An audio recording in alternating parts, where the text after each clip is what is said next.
My name is Sydney. I am 33 years old, and 4 years ago, my parents erased me from their will because my brother convinced them I was a medical school dropout. We had not spoken since the night they threw me out into the bitter Chicago snow. But last night, the emergency room doors burst open, and fate delivered my brother straight to my operating table. As his life hung by a thread, my father tried to buy his way out of dealing with me, only to discover his precious bank accounts were suddenly frozen. Before I continue this story, let me know where you are watching from in the comments below. Hit like and subscribe if you believe karma always collects its debts. The double doors of Trauma Room 1 flew open with a violent crash. I walked in my blue scrubs still speckled with dark crimson from the 7-hour cranial bypass I had just finished.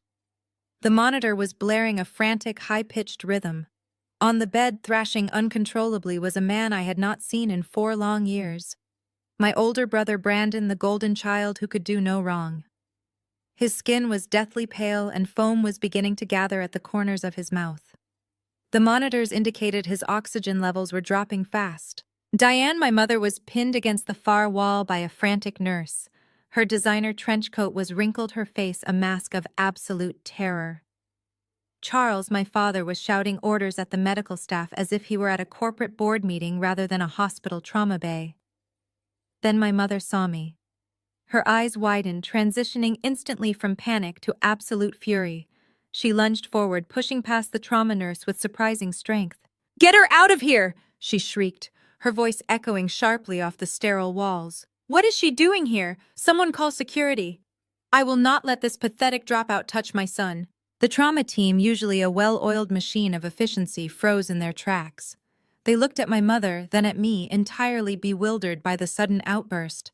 I stood perfectly still at the foot of the bed, watching Brandon convulse as the monitor screamed a dangerous warning about his soaring intracranial pressure. He was sweating profusely, his left side rigid, clear signs of a massive hemorrhagic event. I peeled off my bloody surgical gloves, the sharp snap echoing in the tense room, and tossed them into the biohazard bin with a quiet thud. I pulled a fresh pair from the wall dispenser, my movements deliberate and practiced. "Ma'am, I suggest you step back," the charge nurse warned her firmly. "I will not step back," my mother yelled, her face turning a mottled red. "She is a fraud. She dropped out of medical school 4 years ago. She is just a bitter, jealous failure who wants to hurt her brother because he is successful. Find a real doctor right now." I walked calmly to the head of the bed, my eyes locked on the monitor, intentionally ignoring her tantrum. I simply snapped my fresh gloves into place and spoke with a voice cold enough to freeze the room. "I am Dr. Sydney Foster. I am the head of neuroendovascular surgery at this hospital. And right now, I am the only surgeon within a 300-mile radius who can clip the ruptured aneurysm in your son's brain before he bleeds to death." Silence slammed into the room. My mother stopped mid-breath, her mouth opened and closed like a fish suffocating on dry land. She stared at the bold letters on my hospital ID badge, unable to comprehend the reality standing in front of her. My father, who had been completely ignoring the severe medical reality of the situation, finally stepped forward. He straightened his expensive suit jacket, looking at me with the exact same disgusted expression he wore the night he kicked me out of his house. "We do not want you," Charles spat. "We want the chief of surgery. I do not care what fake title you bought for yourself or who you tricked to get this job. We are not letting a resentful little girl anywhere near Brandon. I will pay whatever it takes to fly in a specialist from New York." He yanked his wallet from his pocket, pulling out his heavy metal black card. He shoved it toward the admissions clerk, who had rushed in with the emergency intake tablet. "Put $100,000 on this right now as a retainer," my father demanded, his voice booming with the arrogant authority he always used to control our family. "Just get this girl out of my sight and get a real doctor in here immediately." The clerk, trembling slightly under his aggressive tone, took the heavy card and swiped it through the mobile reader attached to her tablet. He tapped his fingers against the plastic frame, his patience evaporating. "Do you know who I am? Run it again," he ordered. We all waited in the tense silence of the trauma bay, the only sound coming from Brandon's erratic heart monitor. A sharp negative beep broke the tension. The clerk stared at the screen, her brow furrowing in confusion. She swiped it again. Another flat beep echoed through the room.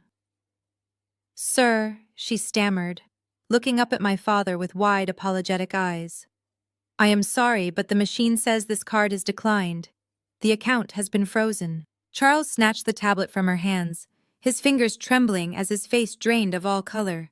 He stared at the bright red letters flashing across the digital screen, the reality of his lost power finally crashing down on him. "This is impossible!"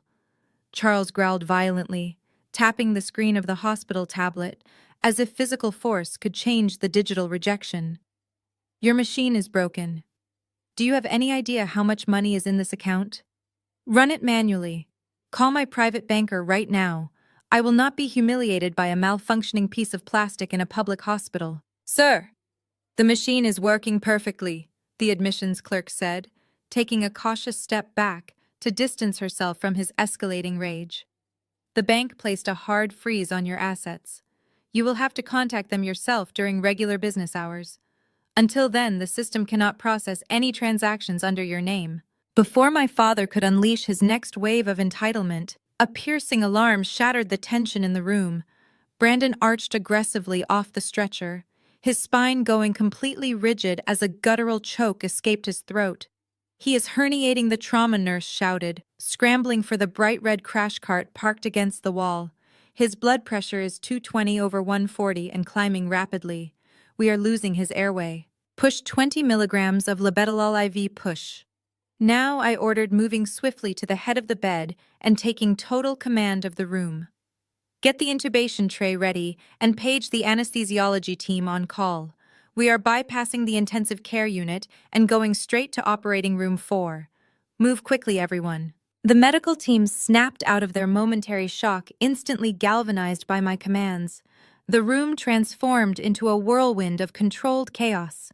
Nurses pushed critical medications through the IV lines, respiratory therapists prepared the plastic breathing tube, and technicians began unlocking the heavy wheels of the stretcher. "You are not taking him anywhere!" Diane shrieked, throwing her body between the stretcher and the exit doors. She pointed a trembling, manicured finger directly at my chest, her eyes wide with frantic paranoia. "I know exactly what you are doing.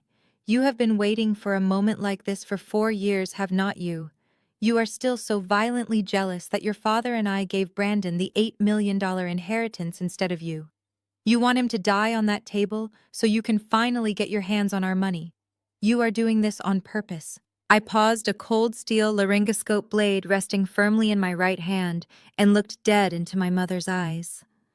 The sheer audacity of her delusion in the middle of a life-and-death crisis was utterly staggering. "Let me make this perfectly clear," I said, my voice cutting through the chaotic alarms like shattered glass. 4 years ago, you disinherited me because Brandon forged a letter claiming I dropped out of medical school.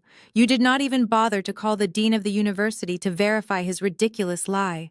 You just threw my belongings onto the driveway in the middle of a freezing blizzard. You bet your entire future on your golden boy. And now your golden boy has a massive ruptured aneurysm, and his brain is currently being crushed by the pressure inside his own skull. I stepped closer, my authoritative presence forcing her to instinctively back away from the metal stretcher. "If I do not drill into his skull in the next 10 minutes, he will be completely brain-dead before midnight," I continued, my tone devoid of any daughterly affection or hesitation. "So you can either step aside and let me save the son you chose over me, or you can stand there guarding the door and watch him suffocate on his own fluids. Your choice, Diane. Decide right now." The color vanished from her heavily powdered face. For the first time in my entire life, my mother had absolutely nothing to say. She stumbled backward, clutching her expensive designer purse against her chest, as if it could somehow protect her from the brutal reality of the situation. "Clear the path." I commanded the trauma team without breaking eye contact with her. The nurses shoved the heavy stretcher forward, bursting through the trauma bay doors and sprinting down the sterile white corridor toward the surgical wing. I walked briskly behind them, my mind already shifting into the cold, calculated zone required for complex neurosurgery. "Wait!" my father yelled, sprinting down the hallway after us. His expensive Italian leather shoes squeaked desperately against the polished linoleum floor. "If you are doing this surgery, what about the bill?" "My card is not working. We need to set up a payment plan or put it on his insurance right away." I stopped at the double doors of the surgical suite, turning to face the man who had treated me like a disposable asset my entire life. "Brandon does not have health insurance," I stated flatly, watching his expression shift from annoyance to confusion. "He let his premium lapse 6 months ago. I know this because my billing department ran a background check on his social security number the moment he was admitted to the emergency room." Charles froze, his jaw dropping in disbelief. "What? That is impossible. He is a millionaire. He runs a massive tech empire. He has endless capital." I pulled a folded piece of paper from my scrub pocket. It was the emergency intake form the charge nurse had handed me earlier. I slapped it firmly against my father's chest, forcing him to grab it before it fell. "Your tech empire CEO is completely uninsured," I said smoothly, enjoying the absolute panic washing over his features. "A cranial bypass and aneurysm clipping at this private facility requires a massive baseline deposit for uninsured patients. The preliminary estimate for my surgical services, the anesthesiologist, and the operating room is $150,000. And since you are listed as his next of kin and emergency contact on the intake forms, you are legally responsible for the entire balance." I turned my back on him and pushed the heavy metal doors open. "Have a seat in the waiting room, Charles," I called over my shoulder without looking back. "We accept cashier checks." I let the surgical doors swing shut, locking them out of my world, and walked toward the scrub sink to save the life of the brother who had gleefully destroyed mine. The scrub sink water ran scalding hot over my forearms as I watched the orange antimicrobial soap wash down the drain. Through the observation window, I could see my team prepping Brandon's shaved head. The surgical theater was bathed in a stark clinical light. I dried my hands meticulously, the sterile towel rough against my skin, and backed into operating room 4. A nurse tied my surgical gown while another snapped a fresh pair of gloves over my wrists. I stepped up to the operating table. The man lying beneath the blue drapes was no longer the arrogant brother who had ruined my life. He was just a failing biological machine that I needed to fix. "Scalpel," I said, my voice steady. The scrub nurse slapped the cold metal instrument into my palm. I made the initial incision a precise curve along his temporal line. The high-pitched whine of the cranial drill filled the room as I opened a window into his skull. The tension in the OR was palpable. Every monitor beeped in a precarious rhythm. I adjusted my surgical loops, peering into the delicate landscape of his brain. The aneurysm was massive, an ugly pulsating balloon of weak tissue threatening to tear entirely at any moment. "Suction." I commanded, my hands moving with practiced grace. "Keep the field clear. We need to clip this before it ruptures completely." Meanwhile, 3 floors below in the sterile waiting room, Charles was pacing like a caged animal. His expensive Italian shoes squeaked relentlessly against the linoleum. He clutched his phone to his ear, his face a portrait of escalating panic. He had been on hold with his offshore private banker for 20 minutes. When the line finally clicked over, his voice boomed with arrogant entitlement. "What do you mean my accounts are frozen?"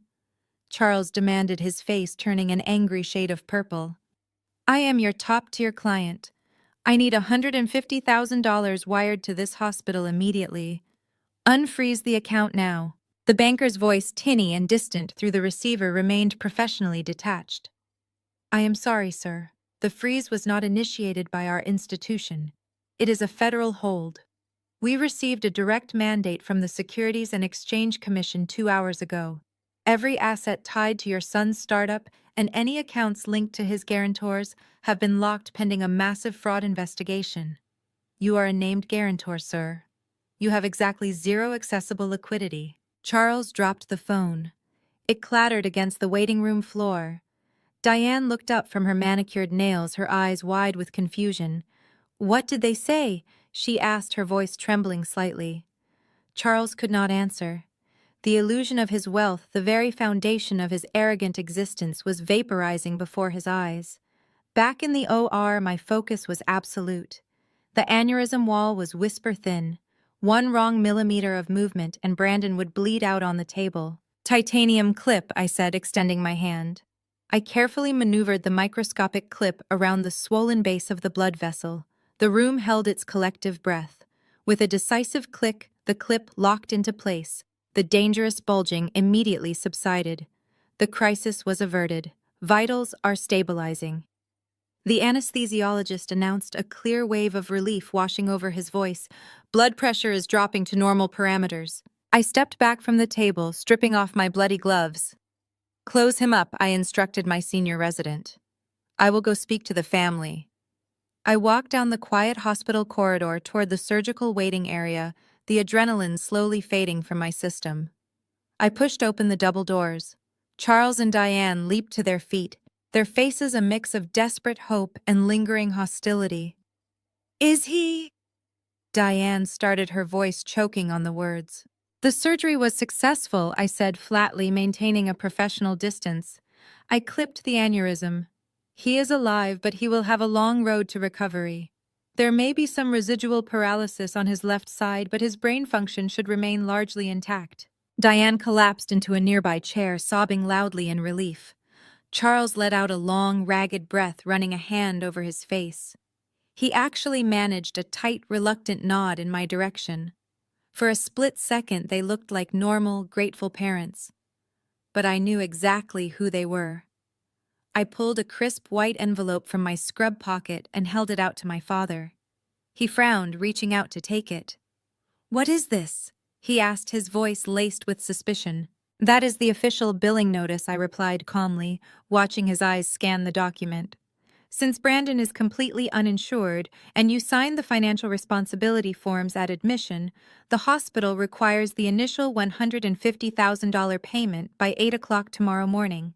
If you fail to pay, the hospital administration will place a lien on your primary residence." Charles stared at this paper, his hands shaking violently, as the reality of his frozen bank accounts collided with the astronomical hospital bill. Charles stood frozen, his eyes scanning the hospital billing notice, as if the numbers might magically rearrange themselves into something manageable.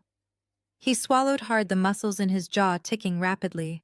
$150,000. The figure seemed to echo in the sterile waiting room. Diane, completely misreading the absolute devastation on my father's face, suddenly let out a sharp, mocking laugh that cut through the heavy silence. "Are you serious, Sydney?"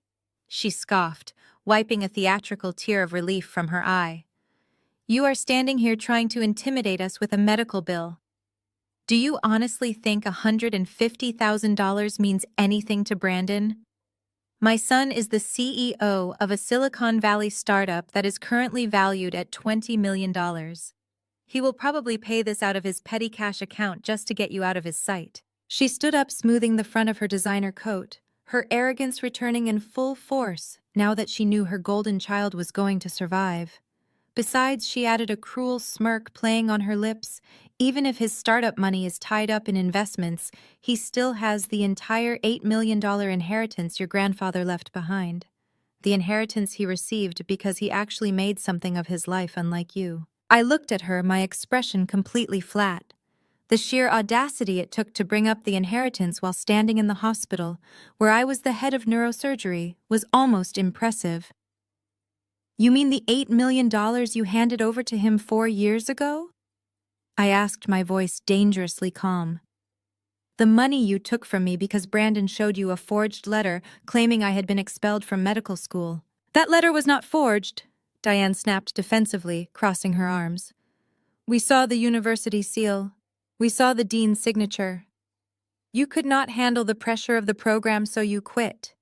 Brandon was just trying to protect us from investing any more money into your failed education." I tilted my head, watching her desperately cling to the delusion that justified her terrible parenting. I did not quit, Diane.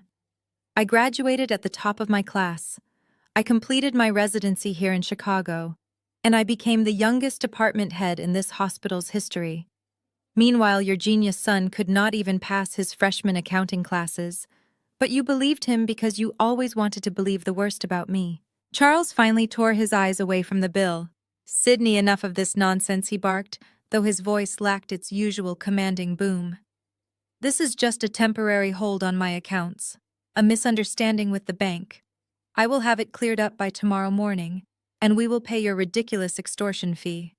"That is highly unlikely, Charles." The deep, authoritative voice came from the hallway behind them. Charles and Diane turned simultaneously. Walking toward us was a tall, strikingly handsome African-American man in a flawlessly tailored navy blue Tom Ford suit. His presence commanded the room instantly.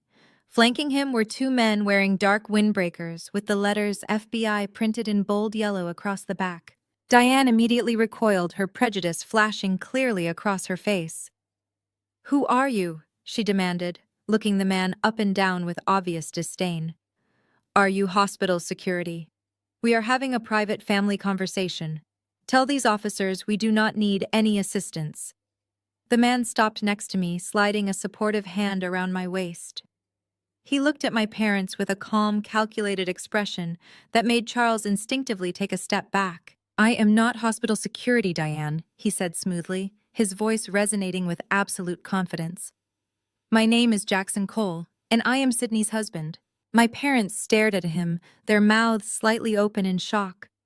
The idea that I was married, let alone to someone who looked like he had just stepped off the cover of a GQ magazine, clearly short-circuited their brains. But Jackson did not give them time to process the information. He reached into the inner pocket of his suit jacket and pulled out a thick, legal-sized envelope. He handed it directly to Charles, who took it hesitantly, his eyes darting nervously toward the two federal agents standing silently a few feet away. "What is this?" Charles asked, his voice barely above a whisper. Jackson smiled, but it did not reach his eyes. "That is a formal notification from the Securities and Exchange Commission," he explained, his tone completely professional. "I am a senior corporate fraud attorney, Charles, and for the past 6 months my firm has been working alongside the FBI to dismantle a massive financial syndicate operating out of Silicon Valley." Diane scoffed, clearly trying to mask her rising panic. "What does that have to do with us or Brandon's company?" "It has everything to do with Brandon's company," Diane, Jackson replied, his voice hardening into steel. "Because his company does not exist. It never did. That $8 million inheritance you gave him 4 years ago, it is completely gone. Every single penny." The silence in the waiting room was absolute, heavy, and suffocating. My parents stared at Jackson, the sheer magnitude of his statement hanging in the sterile air like an unexploded bomb. The $8 million was gone. Every single penny. Charles was the first to break the silence, his voice trembling slightly as he tried to regain his footing. "That is absurd!" Charles sputtered, pointing a shaking finger at Jackson. "I do not know who you are, or what kind of sick joke you and Sydney are trying to play. But my son is a legitimate businessman. He has investors. He has a board of directors. He does not run a Ponzi scheme." Jackson did not flinch.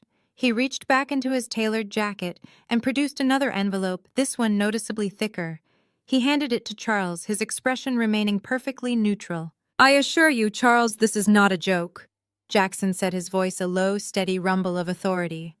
"That envelope contains the preliminary findings of the FBI's investigation, along with the arrest warrants for your son's 2 co-founders. They were apprehended at San Francisco International Airport 3 hours ago, trying to board a private jet to Dubai. Your son's so-called board of directors was nothing more than a group of shell company operators paid to look legitimate on paper." Diane snatched the envelope from Charles's hands, frantically tearing it open. Her eyes darted wildly over the pages, her face growing paler with every line she read. "This cannot be true," Diane whispered, her voice cracking as she looked from the documents to my father. "Charles, tell them this is a lie. Tell them Brandon would never do this. He is brilliant. He went to Stanford." "He lasted 1 semester at Stanford, Diane." I interjected, my voice cutting through her desperate denial. "He was placed on academic probation and quietly asked to leave. He never graduated. He just moved into an expensive apartment you paid for and started calling himself a founder." "That is a lie!" Diane screamed, her perfectly manicured facade finally cracking completely. She threw the papers onto the waiting room floor. You are just saying that because you are jealous. You have always been jealous of him. Jackson stepped smoothly in front of me, shielding me from my mother's vitriol. His height and commanding presence instantly silenced her. Diane Jackson said firmly, his tone completely professional, but laced with an underlying warning.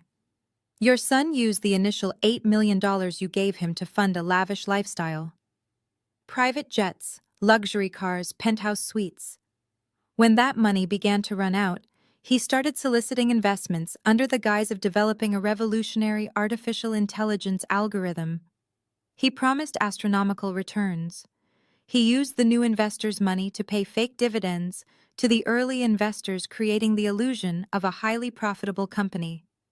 It is a textbook Ponzi scheme, and when the well finally ran dry, the entire structure collapsed. Charles collapsed heavily into one of the plastic waiting room chairs, rubbing his temples as if trying to massage away the nightmare. But what about the freeze on my accounts? He asked, his voice sounding hollow and defeated. I am not an investor. I am just his father. Why did they take my money? Because you are not just his father. Charles Jackson explained, his gaze unrelenting. When Brandon needed more capital to keep the scheme afloat 6 months ago, he applied for a massive corporate loan, and he used you as his primary guarantor. Charles's head snapped up, his eyes wide with sudden terror. A guarantor? No. No, I never signed any corporate loan documents. I would never risk my own assets like that. Jackson pulled a sleek tablet from his briefcase, tapped the screen a few times, and held it out for my father to see. Displayed on the glowing screen was a high-resolution scan of a legal document. At the bottom of the page, clear as day, was Charles's signature. You signed it on October 12th, Jackson stated, his voice completely devoid of sympathy. Brandon told you it was a routine tax document required for a family trust distribution. You did not read it. You just signed it, trusting your golden boy completely. Because of that signature, your entire financial portfolio, your retirement accounts, your stock options, and the equity in your home are now legally tied to his fraudulent enterprise. The SEC has seized everything to begin compensating the victims he defrauded. Diane let out a sharp, breathless gasp and covered her mouth with her hands. She looked at Charles, her eyes begging him to deny it, to fix it, to use his wealth and power to make the nightmare stop. But Charles just stared blankly at the tablet screen, the realization finally sinking in that his beloved son had completely destroyed him. Suddenly, the heavy double doors of the surgical intensive care unit banged open. A young nurse sprinted out, her face pale with panic. She skidded to a halt in front of me, breathless. Dr. Foster, she gasped, pointing frantically back down the hallway. It is your brother. He is awake, and he is completely out of control. I looked at the young nurse, her scrubs disheveled, from clearly having to physically dodge my brother. What do you mean, out of control? I asked, shifting instantly back into my role as head of neurosurgery. He is thrashing against the restraints, the nurse explained, her breathing ragged. He has extubated himself. He keeps trying to get out of bed, but his left side is completely flaccid. He is screaming that we crippled him and demanding to speak to his attorney. Diane gasped, pushing past Jackson and me. My baby, she cried out, rushing toward the ICU doors. Charles was about to follow her, but Jackson stepped smoothly into his path, placing a firm, immovable hand on my father's shoulder. Before you go in there, Charles, you need to understand the full reality of what you are walking into, Jackson said, his voice dropping to a low, serious register. Charles tried to shake off the grip, but Jackson held firm. Let me go. My son is awake and he needs me. Your son needs a miracle and he is not going to get one, Jackson replied coldly. You still do not grasp the timeline of what happened today. You think this is just a misunderstanding about a bank loan. It is much deeper than that. Do you want to know why a healthy 35-year-old man suddenly suffered a catastrophic hemorrhagic stroke in the middle of a Tuesday afternoon? Charles froze, the fight draining out of him as he looked from Jackson to me. It was not a random medical anomaly. Jackson continued, his lawyer persona taking absolute control of the narrative. At exactly 2:14 this afternoon, 2 federal agents walked into the lobby of Brandon's luxury apartment building. They bypassed the concierge and went straight to the penthouse. They handed your son a federal grand jury subpoena, officially notifying him that he was the primary target of a massive racketeering and wire fraud investigation. I watched my father's face contort in horror as Jackson meticulously unpacked the final moments of Brandon's fake empire. Jackson did not let up. He showed Charles a printed copy of the subpoena from his file. The government has spent the last year tracking every wire transfer, every fake dividend payment, and every fraudulent tax return your son filed. Brandon knew the game was over. He knew the investors were going to find out the money was gone. His body went into extreme fight or flight mode. The sheer terror of facing federal prison caused a massive instantaneous spike in his blood pressure. We call it a hypertensive crisis. I picked up the medical explanation tag teaming the brutal truth with my husband. That sudden violent surge of pressure was too much for the blood vessels in his brain. It blew out a weakened arterial wall, causing the aneurysm to rupture. His own guilt and panic literally exploded inside his skull. Charles stumbled back, hitting the wall of the waiting room. He looked physically sick, his chest heaving as he finally digested the magnitude of the situation. His golden child was not a victim of tragic circumstances. He was the architect of his own destruction, and he had dragged his father down with him. The FBI agents did not leave, Jackson added, twisting the knife with professional precision. They followed the ambulance here. They are standing right outside his ICU room right now. As soon as Sidney signs his discharge papers, he is being transferred to a federal holding facility. So if I were you, I would think very carefully about how you handle the next few minutes, because associating yourself with his defense is going to drag you down with him. Without waiting for a response, I turned on my heel and walked briskly down the corridor toward the intensive care unit. Jackson matched my stride perfectly. The sound of shouting grew louder as we approached room 4. Through the heavy glass doors, I could see the chaos unfolding. Diane was weeping loudly at the foot of the bed, trying to reach for Brandon, while 2 orderlies held her back to maintain the sterile field. Brandon was sitting half upright. His face was pale and twisted in a grotesque mask of fury and fear. The right side of his body was thrashing violently against the thick leather restraints tying his wrist to the bed rails, but his left arm and left leg lay completely motionless, dead weight against the crisp white hospital sheets. "I want my phone!" Brandon roared, his speech slightly slurred from the neurological damage. He yanked his right arm brutally against the strap. "Get these off me right now. You incompetent hacks ruined my life. I am going to sue this entire hospital into bankruptcy." He locked eyes with me through the glass, his expression turning downright venomous as he realized I was the one standing there. "Get me my lawyer!" he screamed at the top of his lungs, spit flying from his lips. "I want my lawyer right now." Jackson placed a calm hand on the door handle, looking down at me with a slight knowing smile. "Ready?" he asked quietly. I pushed the heavy doors open and stepped inside. The cold, rhythmic beeping of the life support monitors filled the sterile intensive care unit, a sharp contrast to the violent, chaotic energy radiating from the hospital bed. As Jackson and I crossed the threshold, the sheer hostility in the room hit me like a physical force. Brandon stopped thrashing the moment he saw me. His right eye widened wild and bloodshot, while the left side of his face sagged heavy and unresponsive from the trauma of the stroke. "You!" Brandon hissed, his voice, a strained, slurred rasp. I walked to the foot of the bed, picking up his chart with practiced detachment. "Your blood pressure is still dangerously high, Brandon. If you keep straining against those restraints, you are going to blow another vessel, and this time I will not be able to put you back together. Do not you dare play the concerned doctor with me." He spat spittle flying onto his hospital gown. "You did this to me. I was fine. I just had a headache. You cut me open and purposely severed something in my brain to cripple me." I did not flinch. The absurdity of his accusation was staggering yet entirely predictable. "You suffered a massive hemorrhagic stroke caused by a ruptured aneurysm," I stated coldly, checking the pupil response on his chart.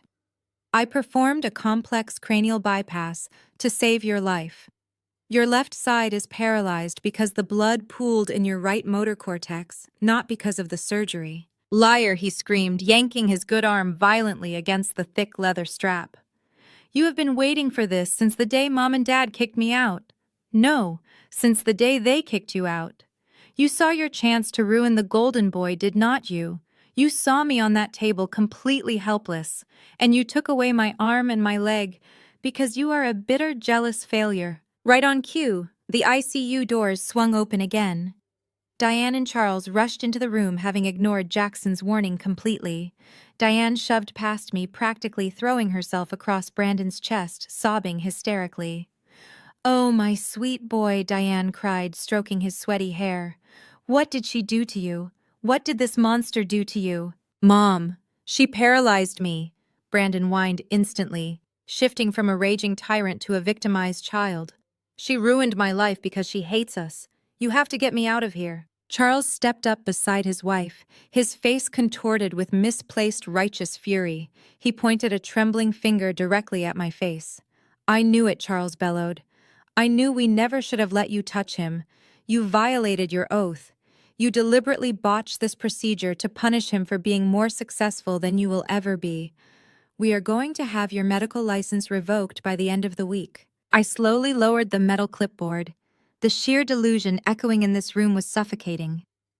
"Let me get this straight," I said, my voice dangerously even.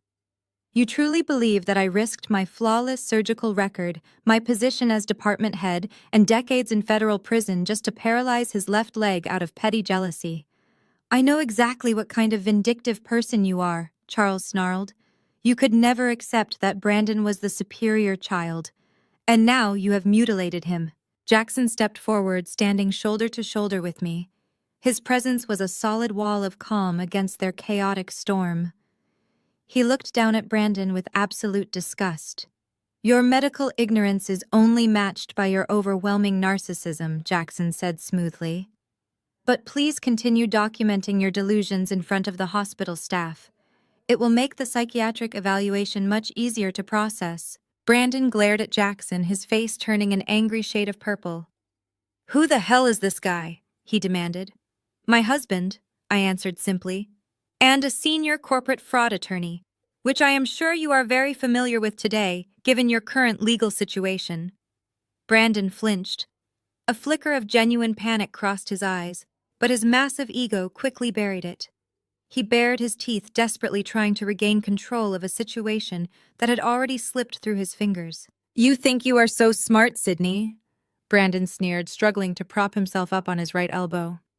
"You think you have me backed into a corner, but you forgot who you are dealing with. I have an army of lawyers. I have a public relations team that can destroy your reputation with one phone call. I will drag your name through the mud until no hospital in this country will even let you empty their bedpans." He paused, taking a ragged, struggling breath before delivering his ultimate ultimatum. "Here is what is going to happen," Brandon threatened, pointing a shaking finger at me. "You are going to sign a waiver canceling that ridiculous $150,000 medical bill. Then you are going to draft a settlement agreement for $5 million in personal damages for the malpractice you committed today. If that money is not in my account by Friday, I will sue this hospital into the ground, and I will personally see to it that you spend the rest of your pathetic life rotting in a jail cell." I stood at the foot of Brandon's bed, listening to his pathetic threats bounce off the sterile walls of the ICU. His face was twisted in a snarl, saliva gathering at the corner of his paralyzed lip. $5 million. He was currently strapped to a hospital bed, facing decades in federal prison for a multi-million-dollar fraud scheme, and his instinct was to try and extort the surgeon who had just saved his life. Charles seized upon Brandon's threat like a drowning man clutching a life preserver. He quickly pulled a pen from his suit pocket and grabbed a blank sheet of paper from the nurse's station at the corner of the room. He scribbled furiously for a few seconds before marching over and shoving the paper against my chest. "Sign it!" Charles demanded, his voice trembling with a mixture of rage and desperation. "Write down that you waive all medical fees and that you accept full liability for his paralysis. You owe this family, Sydney. You owe your brother. If you sign this right now, we will not report you to the medical board. We will handle this quietly like a family." I looked down at the crude handwritten demand, then back up at the man who called himself my father. The sheer hypocrisy of his words made my blood run cold. Like a family, I repeated, my voice dropping to a dangerous whisper. You want to handle this like a family now. I stepped closer to Charles, forcing him to meet my eyes. Where was this family loyalty 4 years ago, Charles? Where was it on that Tuesday night in December when the temperature dropped to 12 degrees? Brandon handed you a fake letter from the university, and instead of asking me for the truth, you packed my clothes in a trash bag and threw it out the front door. I did what any responsible parent would do, Charles barked, stepping back defensively. You were lying to us. You were stealing from us to fund a lifestyle of laziness while your brother was actually building an empire. He was building a criminal enterprise. I fired back, my voice echoing sharply off the glass walls. And I was not lazy. I was exhausted. Do you want to know why I fell asleep at the dinner table that week? Do you want to know why I missed those 3 family gatherings? It was not because I dropped out. It was because Brandon hacked into my college trust fund and drained $60,000 to buy himself a Porsche 911. Diane gasped loudly, covering her mouth. Charles froze, his eyes darting toward Brandon, who suddenly looked very interested in the ceiling tiles. I had to work 3 jobs to pay my tuition and keep my apartment. I continued the memories of those brutal years, fueling my anger. I worked overnight shifts at a diner, tutored undergrads on weekends, and cleaned laboratories just to survive. I was working 80-hour weeks while going to medical school full-time. And when the exhaustion finally caught up with me, Brandon used it to frame me. He forged that letter so you would disown me before I could tell you he stole my money. And you, my loving parents, did not even give me a chance to speak before you threw me into the snow. That is a lie, Diane shrieked, though her voice lacked its usual conviction. She looked at Brandon, her eyes begging him to deny it. Brandon, tell her she is lying. Tell her you never touched her money. Brandon just sneered, his good hand gripping the bedrail. It was family money, he muttered defensively, and I put it to better use than she ever could have. I needed capital to project success. It was an investment. Charles stared at his golden boy, the reality of Brandon's sociopathy finally beginning to crack his impenetrable armor of denial. But he quickly rebuilt it. It did not matter what Brandon had done. Admitting he was wrong meant admitting I was right, and Charles's ego would never allow that. It does not matter what happened 4 years ago, Charles said, his voice hardening again. What matters is right now. You paralyzed your brother. You are going to sign this waiver, or I swear to God I will destroy your career. Jackson stepped forward, taking the piece of paper from Charles's hand and calmly tearing it into tiny pieces. He let the confetti fall onto the linoleum floor. You are not destroying anyone's career, Charles Jackson said, his tone lethal. In fact, you have absolutely zero leverage in this room or anywhere else. You think you are protecting your son, but you have no idea what he has done to you. Jackson pulled his smartphone from his pocket. My firm has been monitoring Brandon's communications for weeks. We flagged a very interesting phone call he made at 8:15 this morning, just hours before the FBI knocked on his door. Jackson tapped the screen, and the pristine audio of a recorded phone call filled the quiet ICU. Yes, this is Brandon Foster, my brother's arrogant voice echoed from the phone. I need to expedite a wire transfer, $2.5 million to the offshore account in the Caymans. There was a pause as the automated banking representative spoke. Sir, that account has insufficient liquid funds. Would you like to access your collateralized assets? Yes, Brandon's recorded voice snapped impatiently. Execute the secondary mortgage clause on the primary guarantor's property, the estate in Highland Park. My parents are clueless. They do not read anything I give them. Just liquidate the equity and push the wire through. I need that money offshore by noon. Jackson stopped the recording and slipped the phone back into his pocket. He looked at Charles and Diane, whose faces had turned the color of ash. He did not just use you as a guarantor for his business loans, Charles Jackson said softly, delivering the final crushing blow. He secretly mortgaged your family estate to the absolute maximum this morning to fund his escape plan. And because the SEC froze everything before the wire transfer cleared, that money is locked in escrow. Which means the bank is calling in the loan, tomorrow. Tomorrow, Charles echoed, his voice cracking on the word. He stared at Jackson, his eyes wide and unblinking, as if trying to process a language he did not speak. Diane shook her head frantically, her hands fluttering in front of her like she was physically waving away the truth. "No!" she shrieked, pointing a trembling finger at Jackson's phone. "That was not him. You are lying. You faked that audio. People use artificial intelligence to do that all the time now. You generated his voice to scare us into paying her hospital bill." She grabbed Charles's arm, shaking it desperately. "Charles, do not listen to them. He would never do that to us. He loves us." Jackson did not even blink at her frantic accusation. He simply reached into his slim leather briefcase, producing a thick stack of legal documents securely bound with a metal clip. He held the packet out, the stark white paper glowing under the harsh fluorescent lights of the ICU. "I do not need artificial intelligence to prove a felony," Diane Jackson said, his voice entirely devoid of emotion. "I have the physical documents right here. Certified copies from the county clerk's office, time-stamped and notarized less than 3 hours ago." Charles hesitated, then snatched the packet from Jackson's hand. He flipped to the third page, his eyes darting frantically across the dense legal jargon. Then he stopped.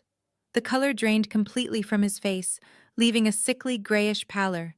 He stared at the bottom of the page, his breath catching in his throat. "Right there," Jackson said, pointing cleanly to the bottom right corner of the document. "That is the secondary mortgage agreement. And that is your signature, Charles. The same signature Brandon had you unknowingly sign on those fake tax documents last week. He used your blind trust to sign over the entire equity of your Highland Park estate as collateral for his offshore wire transfer." Charles's hands began to shake so violently that the heavy packet of papers rustled loudly in the quiet room. He looked at the signature, a perfect replication of his own handwriting secured by the very son he had worshipped. He looked up at Brandon, who was actively avoiding his gaze, staring intently at the IV pole next to his bed. "Brandon," Charles whispered, the absolute devastation in his voice making him sound 10 years older. "Tell me you did not do this. Tell me you did not gamble our home." Brandon finally looked at him, his face twisting into a sneer of defensive arrogance. "It was a temporary bridge loan, Dad. It was just a cash flow issue. If these incompetent feds hadn't frozen my accounts this morning, the transfer would have gone through and I would have paid the mortgage off next month. You would not have even noticed." "You forged my signature!" Charles roared, the sudden explosion of volume making the nurses at the station outside jump. He lunged toward the bed, dropping the papers onto the floor. "You mortgaged the house I built, the house your grandfather left us." Charles spun around, his rage blinding him to the reality of the situation. He locked eyes with Jackson, completely losing his grip on sanity. "You did this," Charles bellowed, throwing a clumsy, desperate punch toward my husband. "You and your firm, you set him up to fail." Jackson did not even break a sweat. He effortlessly sidestepped Charles's wild swing, catching my father's wrist in a firm, unbreakable grip. He twisted slightly, forcing Charles off balance and pinning his arm against his own back. Charles gasped in pain, his knees buckling slightly under Jackson's controlled pressure. "I strongly suggest you reconsider your next move," Charles Jackson warned, his voice dangerously low. "Assaulting an officer of the court inside a hospital will not get your house back. It will only guarantee that you share a cell block with your son." Jackson released his grip, shoving Charles backward just enough to create space. Charles stumbled, catching himself on the edge of Brandon's hospital bed chest, heaving as he stared at the floor. The fight had completely left him, replaced by a hollow, crushing defeat. Diane was completely silent, her eyes darting between the papers on the floor, her paralyzed son in the bed, and her broken husband. The fortress of arrogance and wealth she had built her entire identity around was crumbling to dust in real time. Suddenly, a sharp, repetitive chiming sound broke the heavy silence. It was coming from Charles's suit pocket. He slowly reached in, pulling out his smartphone. His hands were shaking so badly he could barely unlock the screen. He stared at the notification, his eyes widening in absolute horror. A notification from his primary banking app. "What is it?" Diane asked, her voice a fragile whisper. "Charles, what does it say?" Charles looked up, his eyes hollow and defeated. He turned the screen around so we could all see it. The bright red text of the automated bank notification glowed ominously in the dim room. "Notice of default. Charles read aloud, his voice breaking. Due to insufficient funds and frozen assets, the secondary mortgage on the Highland Park estate is in immediate default. Foreclosure proceedings will commence tomorrow morning at 8 a.m.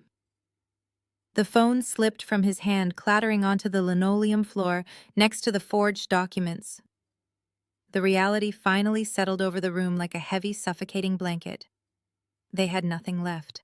Diane's knees gave out.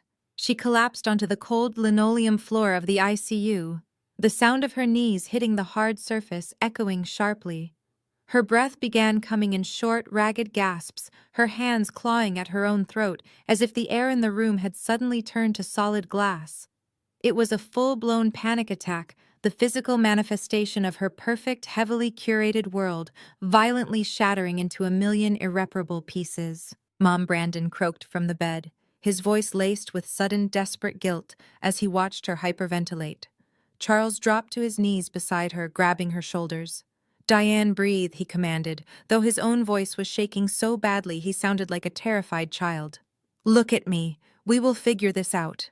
I will call the lawyers. I will call the bank." "There are no lawyers left to call," Charles Jackson said quietly, his voice cutting through their panic with brutal efficiency.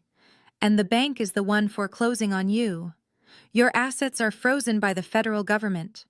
You cannot even hire a defense attorney for yourselves, let alone stop a foreclosure." Diane suddenly stopped gasping. She looked up, her tear-streaked face twisting from panic into a sudden, frantic determination. Her eyes locked onto me. She scrambled up from the floor, leaning heavily against Charles, and staggered toward me like a drowning woman reaching for a life raft. "Sydney," she gasped, grabbing my lab coat with both hands. "You have to fix this." I looked down at her hands gripping my pristine white coat, then back up to her face. "Excuse me." "You heard me?" Diane cried, her voice rising to a frantic shriek. "You are the head of neurosurgery. You are married to a corporate lawyer. You must have millions in stock options or hospital shares or whatever it is you people have. You have to sell them. You have to pay off the bank before tomorrow morning." I stared at her, genuinely struggling to comprehend the sheer scale of her entitlement. My mother, the woman who had watched me get thrown out into a blizzard with nothing but a trash bag of clothes, was now demanding I liquidate my life savings to clean up the catastrophic mess created by the son she chose over me. "You want me to sell my hospital shares?" I asked, my voice dangerously soft. "To save the house you kicked me out of? It is your duty as a daughter." Diane snapped, her desperation entirely overriding any sense of shame or logic. "We are your family, Sydney. You owe us. We raised you. We put a roof over your head. You cannot just stand there and let your parents become homeless. It is selfish. It is cruel." The absolute audacity of her words hung in the air, toxic and suffocating. Charles stood up, nodding in agreement, clearly ready to jump back onto his high horse now that he saw a potential financial exit strategy. "Your mother is right," Charles added, his tone shifting back to the arrogant patriarch he had always been. "You have the means to stop this. If you let that house go into foreclosure, you are just as responsible for destroying this family as Brandon is." I slowly reached up and peeled Diane's trembling fingers off my lab coat, stepping back to create a physical boundary between us. "I do not owe you a single cent," I said, my voice echoing off the glass walls with absolute, undeniable finality. "Yes, you do," Diane screamed, pointing a manicured finger in my face. "We paid for your entire life until you threw it all away. We paid for your first 3 years of college." "No, you did not." I fired back, my volume matching hers, the years of suppressed rage finally boiling over. "My grandfather paid for my college. He set up a trust fund specifically for my medical school tuition. A trust fund that I never saw a dime of." Charles frowned, his brow furrowing in confusion. "What are you talking about? We authorized the release of those funds to you during your sophomore year." I turned my furious gaze to the hospital bed. Brandon was staring at the ceiling again, his face pale, sweat beading on his forehead. "Why do not you ask your golden boy where that money went?" I demanded, pointing directly at him. Because he knows exactly what happened to the $60,000 Granddad left me. Diane turned slowly toward the bed. Brandon, what is she talking about? Brandon squeezed his eyes shut. It was a loan, he muttered weakly. I was going to pay it back. He hacked into the trust account using your passwords, Charles. I explained, my voice cold and surgical, slicing through their remaining delusions. He drained my entire college fund and used it as a down payment for that ridiculous Porsche 911 he drove around campus. Charles staggered backward, his hand flying to his mouth.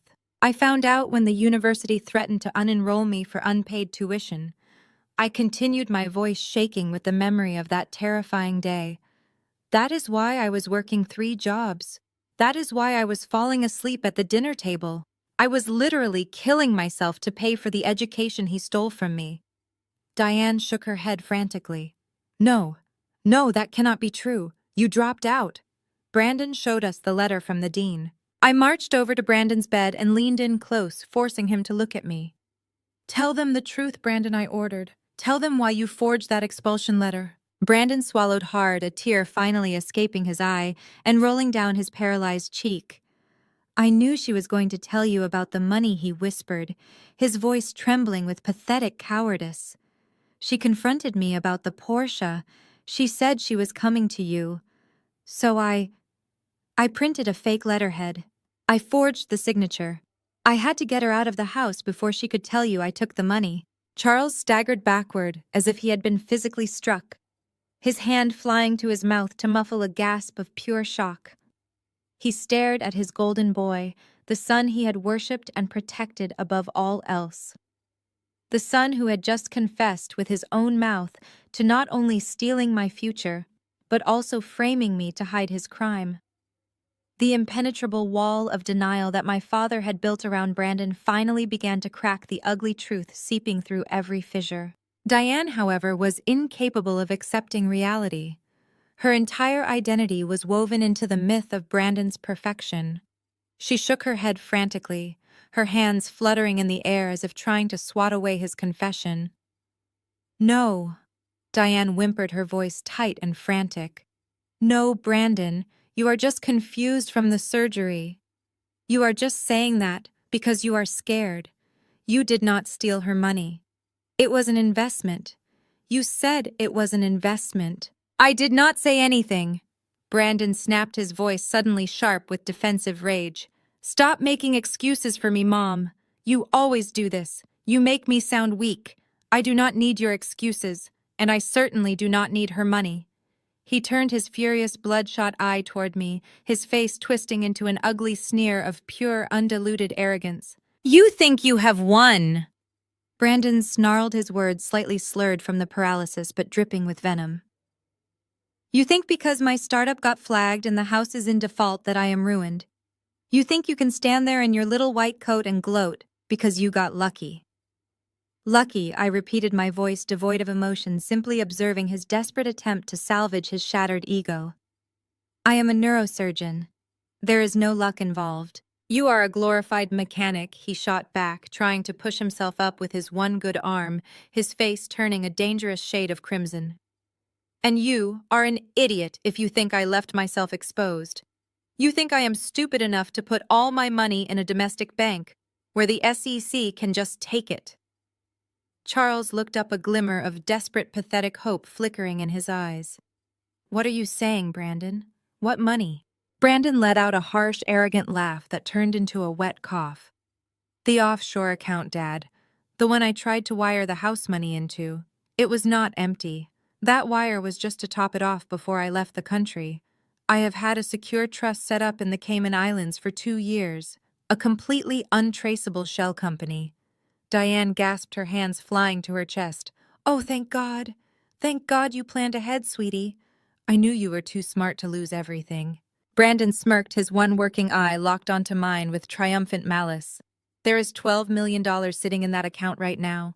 Tax-free, untouchable by the federal government, untouchable by you. He turned to our mother, his tones suddenly demanding and urgent.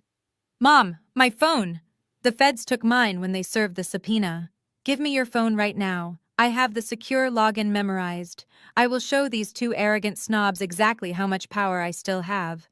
I will pay off this stupid hospital bill in cash, and then I am buying the best defense team in the country. Diane scrambled to her feet, her hands shaking as she pulled her designer smartphone from her purse. She quickly unlocked it and practically shoved it into Brandon's waiting, unparalyzed right hand. Log into the browser, Brandon commanded, his fingers clumsily tapping the screen due to his compromised motor skills. Go to the offshore portal. Yes, that one. Now give it to me. He snatched the phone from her hand, his eyes manic as he typed in his complex password sequence.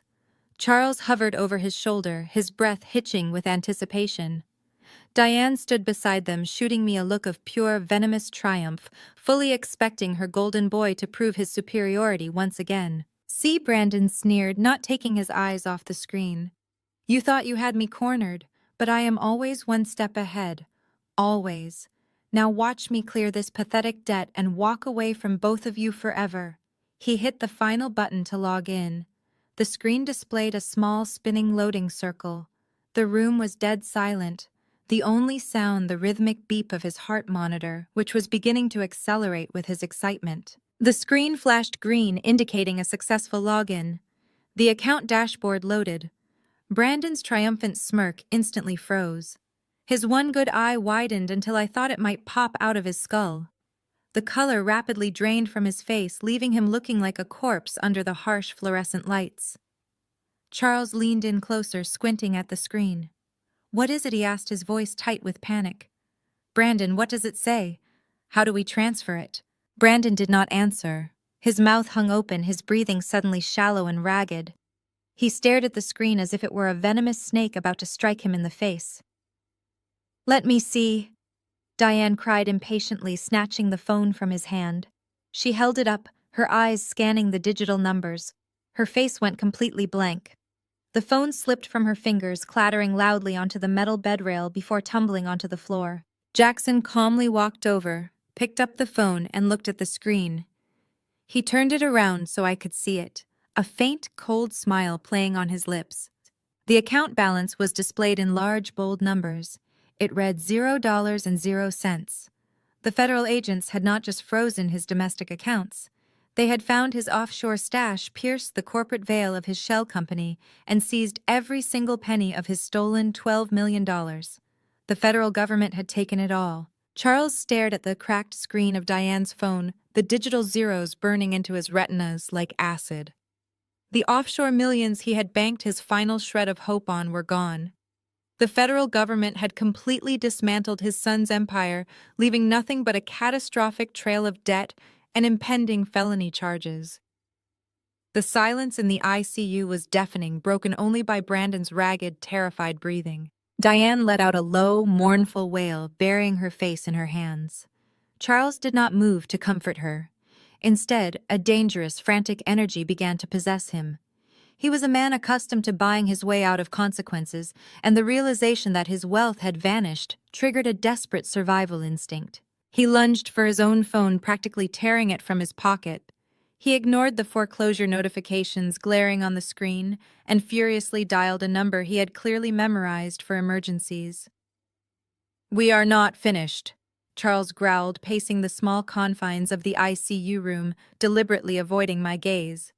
"I am not letting my family get destroyed because of some overzealous federal agents. There is always a loophole. There is always a settlement." Jackson watched him with clinical detachment, checking his gold Rolex. "The federal agents are waiting outside, Charles. You have about 20 minutes before they formally take custody of your son. There is no lawyer in Chicago who can untangle a multi-million-dollar wire fraud in 20 minutes. Watch me," Charles spat back, holding the phone to his ear. 10 minutes later, the heavy doors of the intensive care unit swung open again. It was not the FBI agents. It was a man I recognized instantly, not from any prestigious legal circles, but from the glaring neon billboards plastered along the Dan Ryan Expressway. Martin Vance, the kind of lawyer who specialized in slip-and-fall lawsuits, aggressive medical malpractice claims, and squeezing settlements out of desperate situations. He wore a loud pinstriped suit that strained against his midsection and carried a battered leather briefcase that looked like it had survived a war zone. Charles Vance boomed his voice entirely too loud for the critical care environment. He marched into the room, his eyes darting hungrily around the medical equipment before landing on Brandon. "I got your text. Good Lord, look at the boy. This is a tragedy. A highly actionable tragedy." Charles rushed over to him, grabbing his arm like a lifeline. "Martin, thank God. We have a massive crisis. The federal government froze everything, and the bank is foreclosing on the Highland Park house tomorrow morning. We need cash right now, or we lose it all." Vance held up a stubby hand, his eyes locking onto me with predatory calculation. "Relax, Charles. You told me the surgeon who performed the procedure is the one who caused the paralysis, correct? And you told me she did it maliciously." Yes, Charles lied without a second of hesitation. He pointed directly at me. "She deliberately severed a nerve during the bypass to cripple him. She admitted it to us before you walked in." I stood perfectly still, letting the sheer audacity of the lie wash over me. I had expected Charles to fight, but I had not expected him to completely invent a surgical malpractice confession to extort his own daughter. Vance puffed out his chest, pulling a pre-printed legal document from his battered briefcase. He marched over to where I stood at the foot of Brandon's bed. Dr. Foster Vance sneered, not bothering to lower his voice. "I am Martin Vance, legal counsel for the Foster family. My clients are prepared to immediately file a $10 million medical malpractice lawsuit against you and this hospital for the gross negligence resulting in my client's paralysis. Furthermore, we will be filing an emergency injunction with the state medical board to have your surgical license permanently revoked by tomorrow morning." He slapped the document onto the metal clipboard I was holding. However, Vance continued, a sleazy smile stretching across his face. "My clients are reasonable people. They are willing to handle this tragic accident privately. If you sign this settlement agreement right now, transferring $2 million into their designated escrow account, and formally waiving the $150,000 medical bill, we will consider the matter resolved." It was a blatant, desperate shakedown. Charles was trying to extort me to save his mansion. I looked at the pre-printed form, then at Vance's smug face. "You cannot be serious," I said flatly. "You walk into an intensive care unit without reviewing a single medical chart and demand $2 million based on a completely fabricated accusation." "I do not need a chart." "Sweetheart," Vance countered aggressively, stepping closer to try and physically intimidate me. "I have a paralyzed young man and 2 corroborating witnesses who heard you confess. The hospital administration will settle this before I even finish drafting the complaint. They do not want the PR nightmare. Sign the paper, cut the check, and you get to keep your little medical license. Refuse and your career is over before lunch." I did not have to say a word. Behind me, Jackson Cole stepped forward. He reached up, his movements deliberate and unhurried, and unbuttoned the front of his tailored Tom Ford suit jacket. The crisp, clean lines of his silhouette contrasted sharply with Vance's rumpled, aggressive posture. Jackson positioned himself directly between Vance and me, staring down at the ambulance chaser with a look of terrifying cold precision. Jackson stood motionless, his dark eyes fixed on Martin Vance with the intensity of a predator assessing its next meal. He did not raise his voice. He did not make any sudden movements. The absolute stillness radiating from him was far more intimidating than Vance's loud, aggressive posturing. "Let me make sure I understand your position," Mr. Vance, Jackson said, his voice a smooth, deep baritone that carried easily across the quiet room. "You are officially representing Charles and Diane Foster in a $10 million medical malpractice claim based entirely on a verbal confession that allegedly occurred before you even entered the building." "That is correct," Vance sneered, though his confidence seemed to falter slightly under Jackson's unwavering gaze. He puffed his chest out again, trying to regain his footing.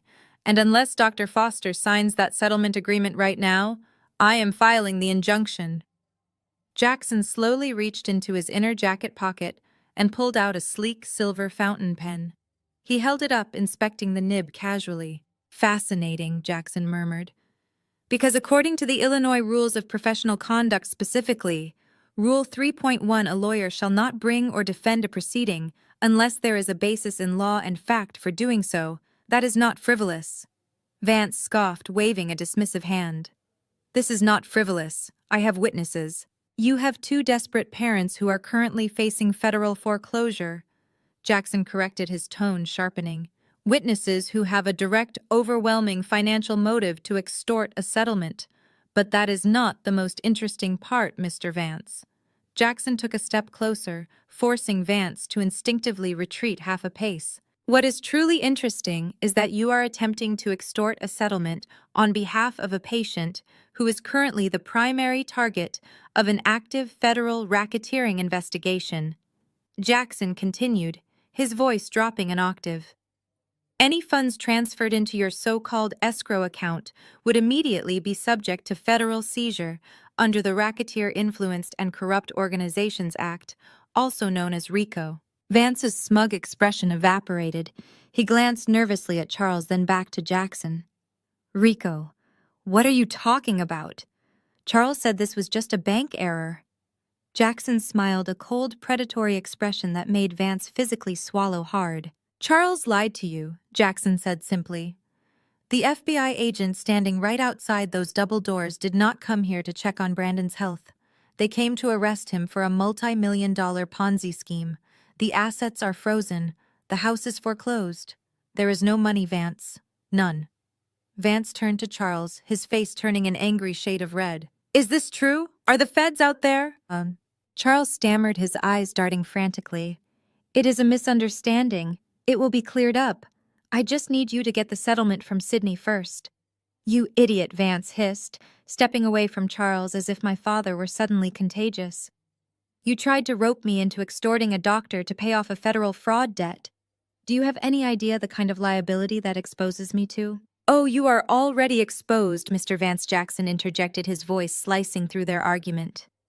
He pulled his smartphone from his pocket and tapped the screen a few times. Since you walked into this room, my associates have been running a rapid background check on your credentials, Jackson stated, reading from the screen. Martin Thomas Vance, Illinois State Bar number 48291. It seems you have a rather colorful history with the disciplinary board. Vance's face went completely white. 2 formal reprimands for filing frivolous lawsuits in 2019, Jackson read aloud, his voice echoing in the silent ICU. A 6-month suspension of your license in 2021 for misappropriating client funds. And currently under active investigation for witness tampering in a personal injury case in Cook County. Jackson slipped the phone back into his pocket and looked Vance dead in the eye. If you do not take that ridiculous piece of paper and walk out of this hospital in the next 30 seconds, Jackson promised softly, I will personally contact the state bar and file a formal grievance for attempted extortion and fraud. I will hand over the hospital security footage proving you threatened a surgeon's license without reviewing a single medical chart. Given your extensive disciplinary history, you will not just lose your license, Vance. You will face criminal charges. Vance stood frozen, his eyes darting between Jackson, me, and the federal agents he now knew were waiting just outside the door. He looked down at the settlement agreement resting on my clipboard. Slowly, without saying a word, Vance reached out, snatched the paper, and crumpled it into a ball. He shoved it into his jacket pocket, grabbed his battered briefcase, and turned on his heel. Martin, wait! Charles cried out, lunging forward to grab the lawyer's arm. You cannot just leave us. We have a contract. Vance violently shook off Charles's grip. Our contract is void, Charles. Do not ever contact me again. He practically sprinted out of the ICU, the heavy doors swinging shut behind him with a final, decisive thud. The sleazy lawyer was gone, leaving Charles and Diane standing completely alone, stripped of their last desperate weapon, and utterly defenseless against the reality they had created. With the sleazy lawyer gone, the ICU room felt even smaller, the air thick with the inevitable consequence of Brandon's actions. Jackson turned his attention away from the door and slowly walked toward the hospital bed. Brandon shrank back against the pillows, his one good eye wide with the sudden terrifying realization that he was entirely out of options. His fake wealth was gone. His desperate legal maneuver had failed. Jackson stood at the foot of the bed, his posture rigid and formal. He was no longer just my husband defending his wife. He was a senior officer of the court delivering a final verdict. Brandon Foster Jackson began, his voice devoid of any warmth or sympathy. As a courtesy, I am officially informing you of your current legal standing. The two men standing in the hallway are special agents from the Federal Bureau of Investigation Financial Crimes Division. They are holding an active signed federal arrest warrant for multiple counts of wire fraud, securities fraud, and racketeering. Brandon swallowed hard, a visible tremor running through his right hand. I am a patient, he stammered defensively. I just had brain surgery. They cannot arrest me in a hospital. You are correct, Jackson agreed smoothly. They will not place you in handcuffs while you are connected to that monitor. However, you are now officially under federal guard. The agents will remain outside that door 24 hours a day. The moment Dr. Foster clears you for medical discharge, you will bypass the standard booking process and be transported directly to the Metropolitan Correctional Center in downtown Chicago. Charles let out a strangled groan, rubbing his face aggressively. He cannot go to a federal prison, Charles argued weakly, grasping at straws. He is partially paralyzed. He needs intense physical therapy. He needs specialized medical care. The Bureau of Prisons has adequate medical facilities, Jackson countered, shutting down the argument immediately. They are fully equipped to handle inmates recovering from strokes. Your son's medical condition does not grant him immunity from federal prosecution. He stole millions of dollars from hard-working people to fund a lifestyle he could not afford. The bill has come due. Jackson turned to my parents, his expression unreadable. I strongly suggest you spend your remaining time finding a reputable criminal defense attorney who accepts pro bono work, because you certainly cannot afford one anymore. Jackson stepped back, crossing his arms and ending the conversation. He had delivered the reality check they had been dodging for years. The weight of his words crushed whatever resistance Charles and Diane had left. Charles stumbled to the small armchair in the corner of the room and collapsed into it, staring blankly at the wall. The proud, arrogant patriarch who had tried to buy his way out of this hospital room just an hour ago was now a broken, terrified old man facing complete financial ruin. But Diane was not ready to surrender. Her mind, deeply conditioned to believe that money and manipulation could solve any problem, latched onto the only remaining lifeline she saw. Me. She slowly turned away from Brandon, her eyes wide and bloodshot, and locked onto my face. The absolute desperation in her expression was almost suffocating. She took a step toward me, then another, until she was standing inches away. Sydney, she whispered, her voice cracking. I did not move. I did not offer a word of comfort. I simply waited. Suddenly, Diane dropped to her knees right there on the cold hospital linoleum. She reached out with trembling hands and grabbed the hem of my white lab coat, her knuckles turning white from the sheer force of her grip. Please, Diane sobbed, tears finally streaming freely down her ruined makeup. Please, Sydney, you have to help us. I looked down at the woman who had spent my entire life telling me I was second best. The woman who had watched her husband throw me out of the house in the middle of a Chicago winter and had not even bothered to hand me a coat. Help you with what, Diane? I asked, my voice chillingly calm. You have to buy the house, she pleaded, her voice rising to a hysterical pitch. You said your husband is a corporate lawyer. You are the head of neurosurgery. You have the money. You can pay off the default, buy the mortgage from the bank, do whatever it is rich people do to make these things go away. She tugged urgently at my coat, her face upturned in a pathetic display of begging. If you do not pay that debt tomorrow morning, the bank is going to kick us out, she cried. We will be homeless, Sydney. We have nothing left. No savings, no retirement, nothing. You cannot let your own parents end up on the street. You just cannot. We will do anything you want. We will apologize. We will make it right. Just please buy the house back. I looked down at the woman kneeling on the floor, her hand still clutching my lab coat like a lifeline. This was the same woman who had spent my entire childhood comparing me to Brandon. The woman who had told me my medical school dreams were too ambitious, who had sneered at my residency hours, and who had ultimately chosen the word of a thief over her own daughter. And now, stripped of her wealth and her illusions, She was begging that same daughter to save her from the consequences of her own terrible choices. The silence in the room stretched out heavy and expectant. Charles watched me from his chair, a desperate glimmer of hope reigniting in his eyes. Even Brandon had stopped looking at the ceiling, turning his head slightly to listen clearly, hoping I would fold under the pressure of family duty. I gently but firmly unpried Diane's fingers from my coat. I stepped back, smoothing the pristine white fabric. "Get up, Diane," I said, my voice completely stripped of any daughterly affection. "You are embarrassing yourself." Diane scrambled to her feet, wiping her tear-streaked face, misinterpreting my calm demeanor for compliance. "You will do it," she asked breathlessly. "You will talk to the bank."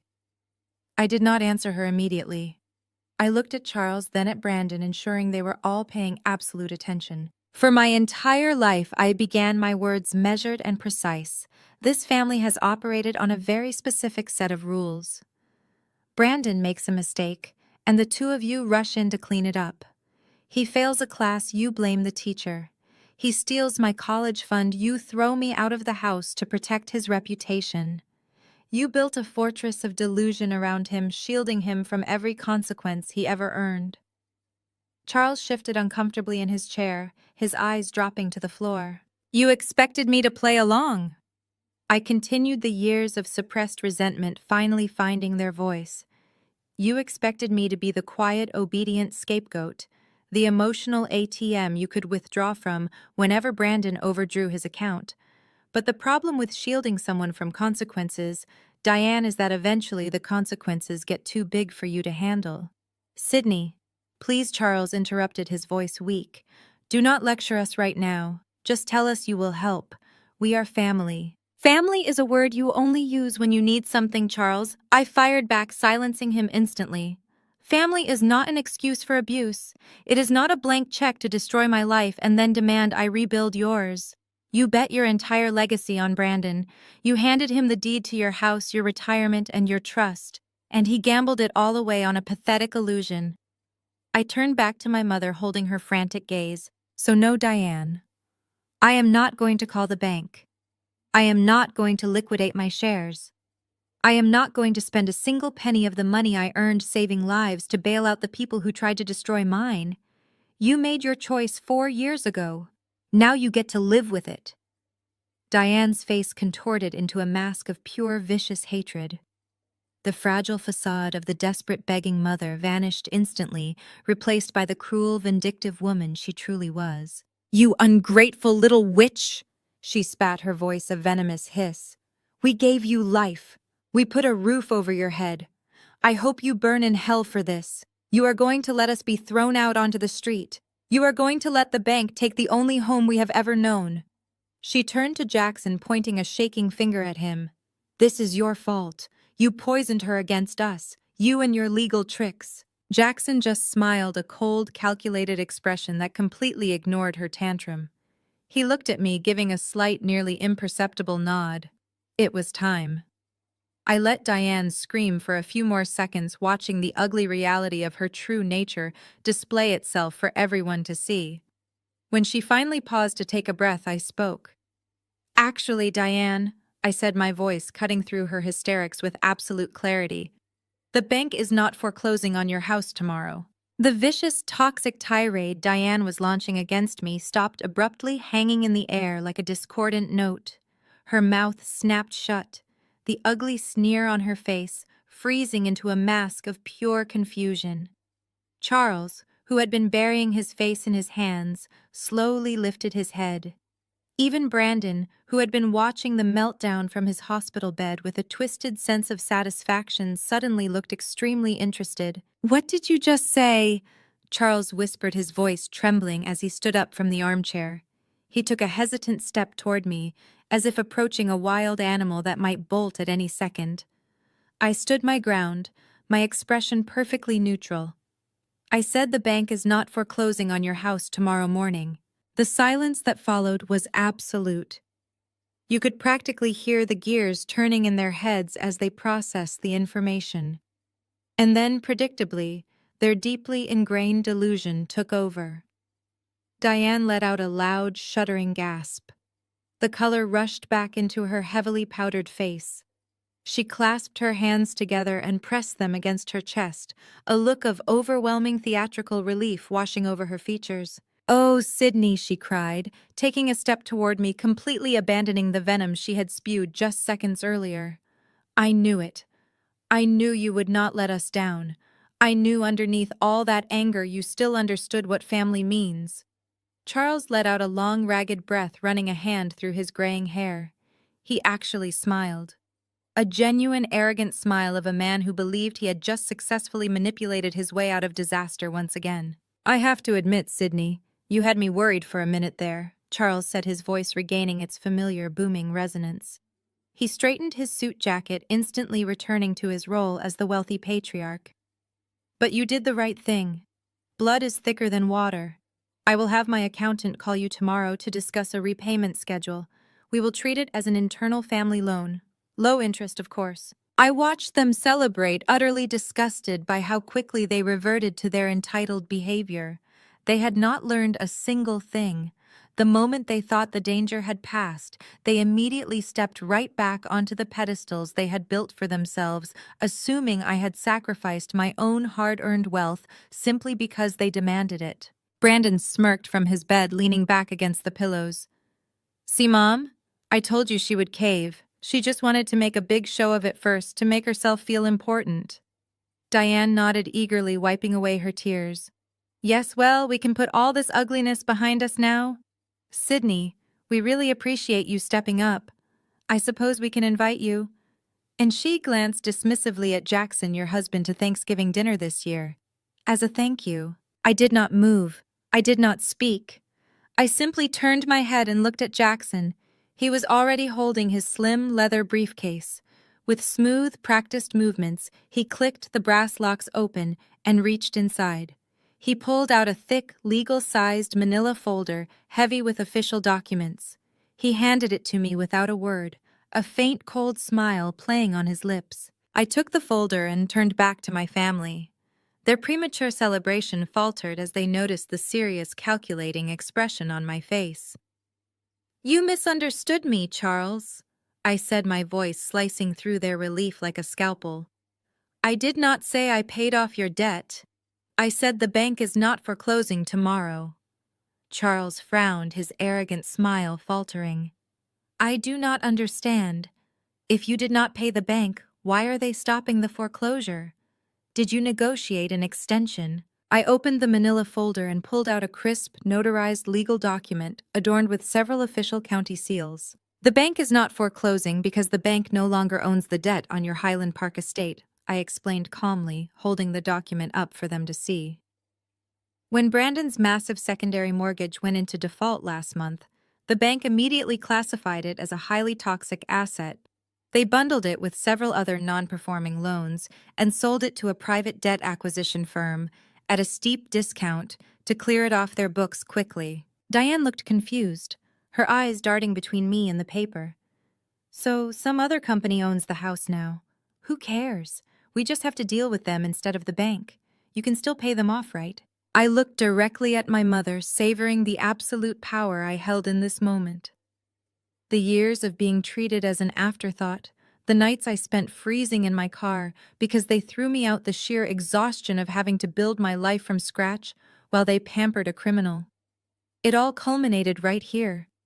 "Yes, Diane, you do have to deal with the private acquisition firm now." I agreed, my voice dropping to a low, lethal register. "But I cannot pay them off for you." "Why not?" Charles demanded, his panic rapidly returning. "Because I said taking a deliberate step closer to my father. My real estate LLC is the company that bought the debt." The words hung in the sterile air of the intensive care unit, heavy and lethal. Charles stared at me, his jaw slack, his eyes blinking rapidly as his brain desperately tried to reject the information it was receiving. He looked from the legal document in my hand to Jackson and then back to me. His mouth opened, but no sound came out. It was as if I had just spoken to him in a dead language. Diane, however, reacted with immediate, frantic denial. She shook her head violently, her hands fluttering in the air again. "That is impossible," she shrieked, her voice echoing shrilly. "You cannot just buy our debt. That is illegal. That is a conflict of interest. Charles, tell her that is illegal. Jackson let out a low, humorless chuckle. It is perfectly legal. Diane Jackson corrected her smoothly, his voice a soothing contrast to her hysteria. Corporate debt acquisition is a standard practice in distressed asset management. The bank wanted the toxic loan off their books immediately. They listed it on a private commercial exchange. My firm flagged it, and Sydney's limited liability company purchased the paper outright. Charles finally found his voice, though it was barely a hoarse whisper. You bought the mortgage, he asked, staggering back a step and gripping the edge of the visitor chair to steady himself. Why? To hold it over our heads. To torture us. You are going to charge us exorbitant interest just to punish us for what happened 4 years ago. I looked at the man who had always prided himself on being the smartest person in any room. Even now, he fundamentally misunderstood the situation. He still thought he had leverage. He still thought this was a negotiation. I did not buy the mortgage to become your landlord, Charles first stated coldly, taking another step forward until I was standing directly over Brandon's hospital bed. I bought the mortgage so I could immediately execute the default clause. Brandon flinched as I leaned over him. I took the thick stack of legal documents I was holding and dropped them directly onto his chest. The heavy thud of the paper against his hospital gown made him jump. Look at the front page, Brandon, I ordered, my voice leaving absolutely no room for argument. Read it out loud for your parents. Since you are the brilliant businessman who orchestrated this entire financial disaster, you should be the one to announce the results. Brandon hesitated, his one good hand shaking as he fumbled with the thick packet. He lifted the top page, his eyes darting frantically across the dense legal text. His face, already pale from the surgery, somehow turned an even lighter shade of gray. He swallowed hard, his throat clicking audibly in the quiet room. Read it, I snapped. It is a transfer of deed, Brandon whispered, his voice cracking. He looked up at Charles, his eyes wide with absolute terror. Dad, it is a deed in lieu of foreclosure. Charles lunged forward, snatching the papers from Brandon's chest. He ripped through the pages, his eyes scanning the notarized signatures and the official county stamps. His hands were shaking so violently that the papers rattled loudly. Jackson stepped forward, standing shoulder to shoulder with me, presenting a united, unbreakable front. Because the loan was in immediate default, and your son had fraudulently collateralized the asset, Jackson explained with surgical precision, the holding company had the right to seize the underlying asset to satisfy the debt. We expedited the process through a municipal judge this morning. Jackson paused, letting his next words land with maximum impact. The bank does not own the Highland Park estate anymore, and neither do you. As of 9 o'clock this morning, the deed to that property was legally transferred and recorded. The mansion belongs entirely to Sydney and me. Diane let out a blood-curdling scream. She lunged at me, her hands raised like claws. But Jackson effortlessly stepped in her path, using his sheer size to block her completely. You stole our house, Diane wailed, her voice muffled against Jackson's jacket. You stole our home. I did not steal anything, I replied, my voice echoing with icy finality. Brandon gambled your house away to fund his criminal enterprise, and the bank took it. I simply bought the property from the bank. I own the walls, I own the land, and I own the driveway where you threw my belongings into the snow. Charles dropped the deed onto the floor. He looked completely hollowed out. Sydney, he begged. Where are we supposed to go? That is your problem, I said. I am giving you exactly 24 hours. Pack your personal clothes and vacate my property, or I will call the county sheriff to forcibly remove you. The words finalized the destruction of the family illusion. Reality sank into Brandon's face. The estate was the ultimate symbol of his superiority. It was his throne, and now I owned it. A guttural sound started in Brandon's chest. It sounded like a cornered animal realizing the trap had snapped shut. His good eye widened with apocalyptic rage, veins bulged against his pale skin. You, Brandon roared, his voice making the bedside pitcher rattle. You think you can take my house? I am the heir to this family. You are a dropout who got lucky. He threw his weight violently to the right, straining against the thick leather medical restraints, tying his wrist to the bedrail. He thrashed like a wild beast, trying desperately to reach me, to strike me, to physically destroy the reality he refused to accept. But his paralyzed left side remained completely motionless, anchoring him to the bed, like a heavy stone.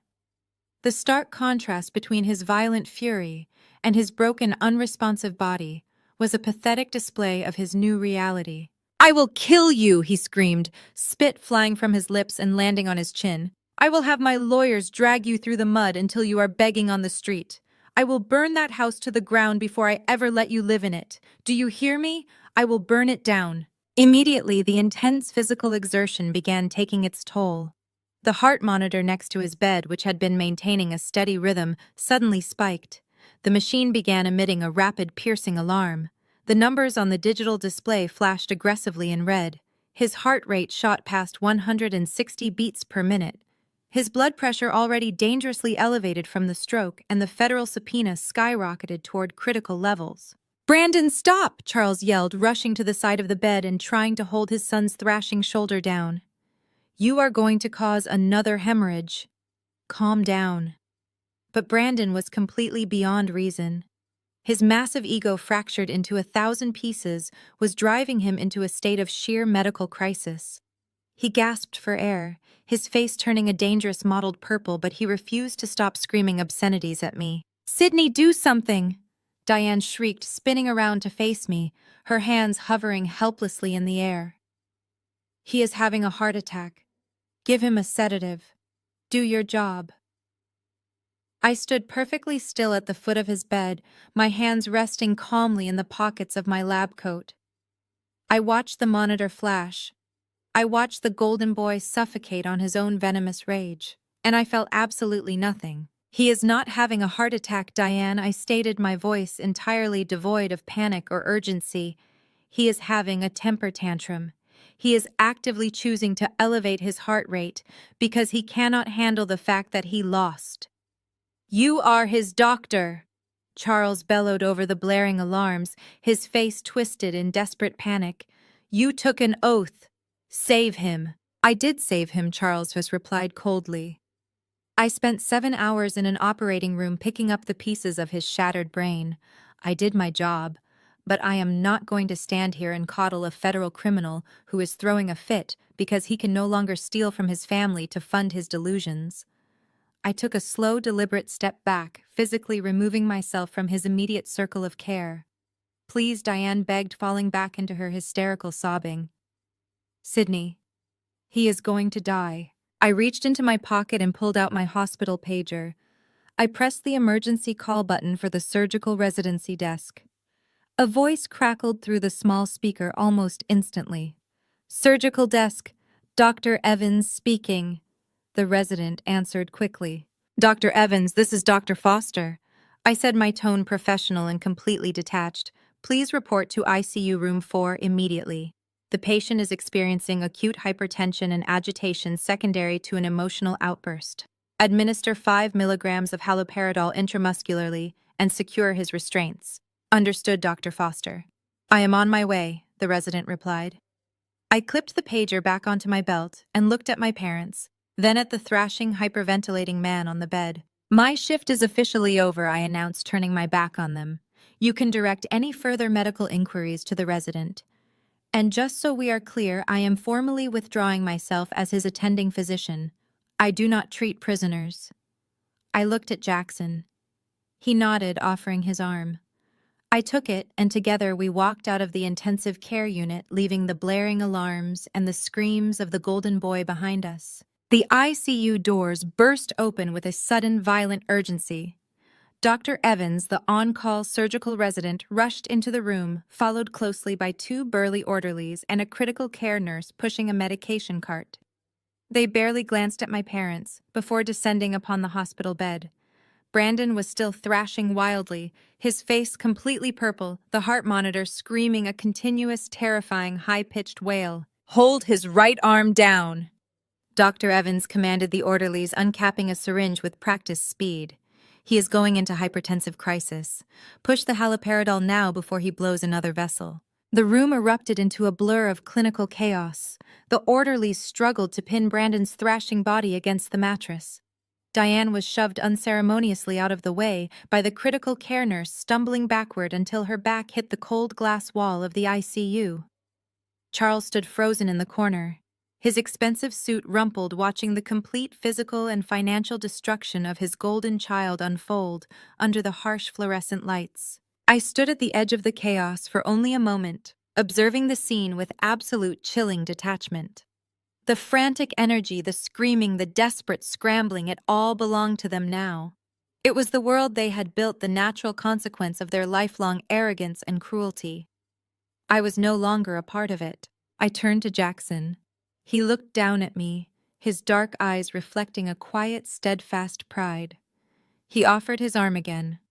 I slipped my hand through it, feeling the solid, grounding warmth of his presence. "Let's go home," I said softly. We turned our backs on the screaming monitors and walked out of the intensive care unit. The heavy glass doors swung shut behind us, instantly muffling the chaotic sounds of my brother's breakdown. As we walked down the pristine, quiet hospital corridor, the contrast was staggering. Behind those doors was a family tearing itself apart, drowning in debt and federal indictments.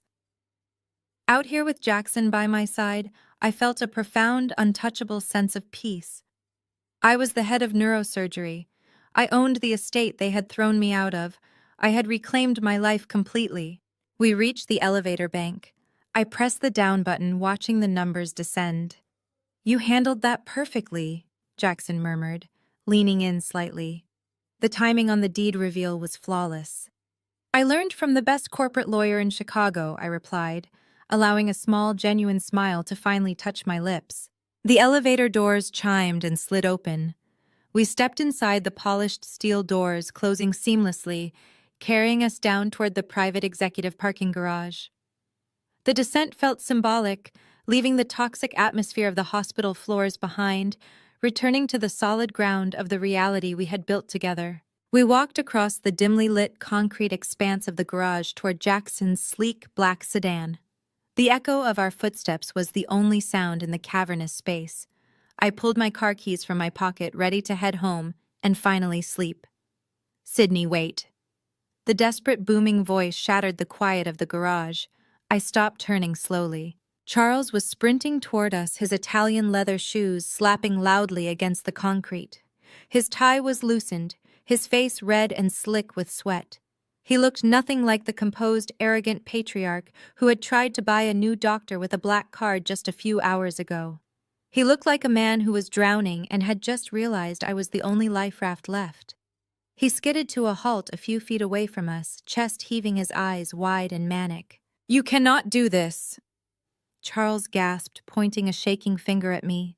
"You cannot just walk away and take our house. I will not allow it. I am your father." Jackson stepped slightly in front of me, his stance relaxed but undeniably protective. "Charles, the conversation is over. Return to your son." Charles ignored Jackson completely, keeping his frantic gaze locked on me. He took another step forward, his desperation rapidly morphing back into his default state of arrogant fury. "If you do not sign that deed back over to me by tomorrow morning, I swear to God, Sydney, I will destroy you," Charles bellowed, his voice echoing violently off the concrete pillars. "I will go to every news outlet in Chicago. I will tell them the head of neurosurgery at this prestigious hospital paralyzed her own brother out of spite and then stole her elderly parents' home. I will paint you as a monster. I will hire a PR firm to ruin your reputation until you are stripped of your medical license and run out of this city. You will have nothing." He stood there panting heavily, believing his final desperate threat was the trump card that would force me to submit. I stood in the cold, echoing expanse of the concrete parking garage, watching my father pant heavily. He truly believed his threat to go to the media was the ultimate weapon. He expected me to crumble, to fall to my knees and beg him to spare my reputation. He expected the old Sydney, the frightened girl he had thrown into the snow 4 years ago, to surrender instantly. Instead, I did not even blink. I turned to Jackson, who was already reaching into the interior pocket of his tailored suit jacket. Jackson did not look angry. He looked profoundly bored, like a chess grandmaster watching a novice make a blatantly foolish move. He pulled out a crisp, folded legal document sealed in a heavy white envelope. He took 2 steps forward, closing the distance between himself and Charles, and held the envelope out. Charles stared at it, his chest still heaving. "What is this?" he demanded, refusing to take it. "That is a formal cease and desist order." Jackson stated, his voice a low, lethal rumble that echoed off the concrete pillars. "And attached to it is a comprehensive notice of intent to sue for defamation, libel, and slander. I suggest you take it, Charles, because the moment you speak a single word of your fabricated story to any member of the press, this document becomes your absolute nightmare." Charles snatched the envelope, ripping it open with trembling fingers. He scanned the dense legal text, his eyes darting frantically across the pages. "You cannot silence me," Charles spat, though his voice lacked its previous volume. "I have the First Amendment. I can tell the world exactly what she did to my son." "You have the right to speak," Charles Jackson corrected smoothly. "But you do not have the right to lie. In the state of Illinois, defamation requires the statement to be false. And the beautiful thing about the truth is that it is an absolute defense." Jackson stepped closer, using his imposing height to force Charles to look up at him. "Let us play out your little media strategy," Jackson proposed, his tone chillingly conversational. "You go to a news station and accuse Sydney of medical malpractice. The very next morning, my firm will release a comprehensive press packet to every major news outlet in the country. That packet will include the official federal grand jury indictment against Brandon for operating a multi-million-dollar Ponzi scheme. It will include the notarized copies of the secondary mortgage documents proving he forged your signature to steal your family estate." Charles swallowed hard, his eyes widening in horror as Jackson systematically dismantled his final desperate plan. "But we will not stop there," Jackson continued, his voice dropping to a surgical whisper. "We will release the hospital intake logs and the time-stamped federal subpoena, proving undeniably that Brandon's stroke was caused by the sheer terror of his impending arrest, not by Sydney's flawless surgical intervention. We will expose your son as a common thief, and we will expose you as the oblivious, enabling fool who financed his fraud. The media will absolutely love the story, Charles. But you will not be the victim. You will be the punchline." Charles dropped the legal documents onto the concrete floor. His hands were shaking so violently he could no longer hold them. And then Jackson added, delivering the final crushing blow, "I will personally file a civil lawsuit against you for defamation. I will subpoena every email, every text message, and every bank record you have left. I will drag you through years of grueling litigation until the legal fees consume whatever pennies you manage to scavenge from your bankruptcy proceedings. You will spend the rest of your miserable life living in a cramped apartment, paying off the judgment you owe my wife." Charles stumbled backward, hitting the side of Jackson's car. He slowly slid down the sleek metal door until he was sitting on the cold garage floor, his head buried in his hands. He was entirely broken, stripped of his mansion, his wealth, and his voice. Suddenly, Jackson's phone vibrated in his hand. He glanced at the screen, a tight, satisfied smile appearing on his face. He answered the call and put it on speakerphone, holding it out so Charles could hear. "Mr. Cole." The gruff voice of Special Agent Miller echoed through the garage. "We just received the all-clear from the attending resident. The medical hold is secured." "Understood," Agent Miller, Jackson replied. "Proceed with the mandate." Through the speaker, the unmistakable heavy metallic click of steel handcuffs snapping shut echoed loudly. They had officially cuffed the golden boy to his hospital bed. Exactly 1 month after the echoing click of those steel handcuffs, the reality of federal foreclosure violently evicted my parents from their delusion.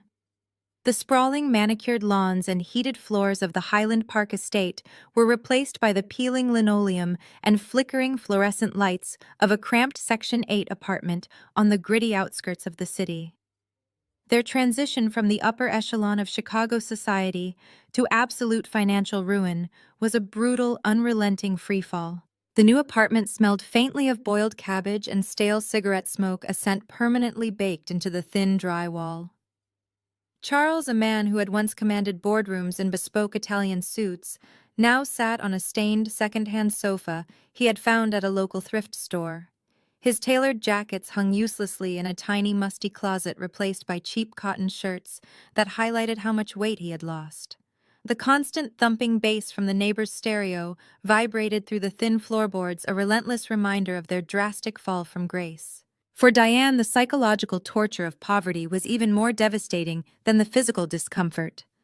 Her entire identity had been constructed around country club luncheons, designer labels, and projecting an image of flawless superiority. Now she was forced to navigate a world she had spent her life mocking. That Tuesday afternoon, Diane walked into a local discount grocery store. The bright, unforgiving fluorescent lights buzzed loudly overhead. There was no valet parking, no organic produce section, and no obsequious store manager to greet her by name. She pushed a wobbly metal cart down the narrow aisles, her hands trembling as she mentally calculated the cost of generic canned soup and discounted bread. She wore an old trench coat, the collar pulled up high, desperately hoping to remain invisible. But the universe has a distinct sense of irony. As Diane reached for a box of cheap store-brand pasta, she heard a familiar manicured voice. "Diane, is that you?" Diane froze the box of pasta slipping from her fingers and hitting the floor. She turned slowly to see Pamela, the former president of her country club's charity committee. Pamela was dressed in pristine cashmere, clearly slumming it in this neighborhood just to buy a specific imported wine the discount store occasionally stocked. Pamela looked Diane up and down, her eyes widening as she took in the frayed coat, the lack of makeup, and the cheap groceries in the cart. "I heard about Charles and the federal indictment," Pamela said, her voice dripping with that toxic fake sympathy wealthy women weaponize so perfectly. "We were all just devastated for you. And Brandon sending him to a federal facility. How on earth are you managing?" Diane felt her face burn with a humiliation so intense it made her physically nauseous. She looked down at the government-issued food assistance card clutched in her sweaty palm. She could not speak. She could not defend herself. She simply abandoned the shopping cart in the middle of the aisle, pushed past Pamela without a word, and ran out of the store, tears of absolute mortification streaming down her face. When Diane burst through the door of the tiny apartment, sobbing hysterically and empty-handed, Charles did not even look up from the small, scratched kitchen table. He was staring blankly at a prepaid burner phone. "What happened?" Charles asked hollowly. "I cannot do this anymore," Diane wailed, collapsing onto the stained sofa. "Pamela saw me. She saw me buying generic food. We have nothing to eat, Charles. We have absolutely nothing." Charles rubbed his temples, his hands shaking. He had just received his allotted weekly 15-minute collect call from the Metropolitan Correctional Center. Brandon was miserable. The golden boy, now stripped of his tailored suits and tech CEO delusions, was wearing a standard-issue orange jumpsuit. His partial paralysis made navigating the crowded prison blocks a daily nightmare. But instead of showing remorse, Brandon had spent the entire 15 minutes screaming at Charles, demanding money for his commissary account. He wanted specialized food, better hygiene products, and extra phone credits. He demanded $1,000 immediately, threatening to stop calling them entirely if they failed him. Charles looked at his empty wallet sitting on the table. He looked at his sobbing wife. The illusion of his power was completely eradicated, leaving only a desperate, groveling shell of a man. He picked up the cheap burner phone, his fingers hovering over the keypad. He knew he had burned the bridge to ash, but his toxic devotion to Brandon overrode any remaining shred of dignity. He dialed my number, praying I would answer, preparing to beg his despised daughter for a $1,000 loan. Miles away from that cramped apartment, I sat behind the massive mahogany desk in my corner office at the hospital. Sunlight streamed through the floor-to-ceiling windows, casting a warm glow over the leather furniture and the framed medical degrees on the white walls. The air smelled of expensive espresso, a sharp contrast to the decay my parents were currently drowning in. I was reviewing the quarterly budget for the neurosurgery department, enjoying the profound, uninterrupted quiet that comes with absolute control over your own life. Suddenly, the vibration of my smartphone broke the silence. The device buzzed against the polished wood of my desk. I glanced at the glowing screen. It was an unknown number, but the area code was from a cheap, prepaid cellular provider, often used in the lower income districts of the city. I did not recognize it, and I certainly was not in the habit of answering unsolicited calls during my administrative hours. I let it ring. The screen flashed a few more times before finally going dark. I took a sip of my coffee, turning my attention back to the spreadsheets. A minute later, a small notification icon popped up on the screen. New voicemail. I picked up the phone, tapped the icon, and lifted the device to my ear. The line crackled with static, followed by a heavy sigh. Then came a voice I had not heard since the echoing concrete of the hospital parking garage a month ago. "Sydney," the voice rasped. It was Charles. He sounded ancient, his familiar arrogance entirely stripped away, leaving only a hollow rasp. "Sydney, it is your father. I know you blocked my other number. I know you do not want to speak to us. But I am begging you to listen to this message. We are in a terrible situation. The apartment is awful and Diane is falling apart, but this is not about us. It is about Brandon." I leaned back in my ergonomic leather chair, my expression completely neutral, listening to the desperate plea of the man who had once tried to destroy me. "He called me from the facility today," Charles continued, his voice cracking with pathetic desperation. "He is struggling, Sydney. His paralysis makes everything so much harder. He just needs a little bit of money for his commissary account, just to buy decent food and basic hygiene supplies. $1,000. That is all I am asking for. $1,000 loan. I will find a job. I will pay you back every single cent. Please, Sydney, you are the only one left who has any money. You cannot let your own brother suffer like this. Please call me back." The voicemail ended with a sharp click followed by the automated voice offering options to save or delete. I lowered the phone and placed it flat on the desk. $1,000. The profound irony of the request washed over me. Just 30 days ago, this same man had aggressively thrown a black card at a hospital clerk, demanding to pay a $150,000 retainer just to get a different surgeon. He had threatened to buy the media, to hire high-powered public relations firms to ruin my life. And now, stripped of his stolen wealth and his toxic pride, he was reduced to using a prepaid burner phone to beg the daughter he threw away for grocery money. I felt no guilt. I felt no lingering sense of familial obligation. I simply felt the absolute, undeniable closure of a chapter that had dragged on for far too long. I picked up the phone, tapped the information icon next to the unknown number, and pressed block caller. Then I deleted the voicemail, erasing his pathetic begging from my life forever. Right at that moment, the heavy oak doors of my office swung open. Jackson walked in looking incredibly sharp in a tailored charcoal suit. He carried a large rolled-up cardboard tube under his right arm. His presence immediately filled the room with a sense of security and power. "I see you are busy running the hospital," Jackson said smoothly, a warm smile spreading across his handsome face as he approached my desk. "Just finishing budget approvals," I replied, matching his smile. "What do you have there?" Jackson cleared a space in the center of my desk.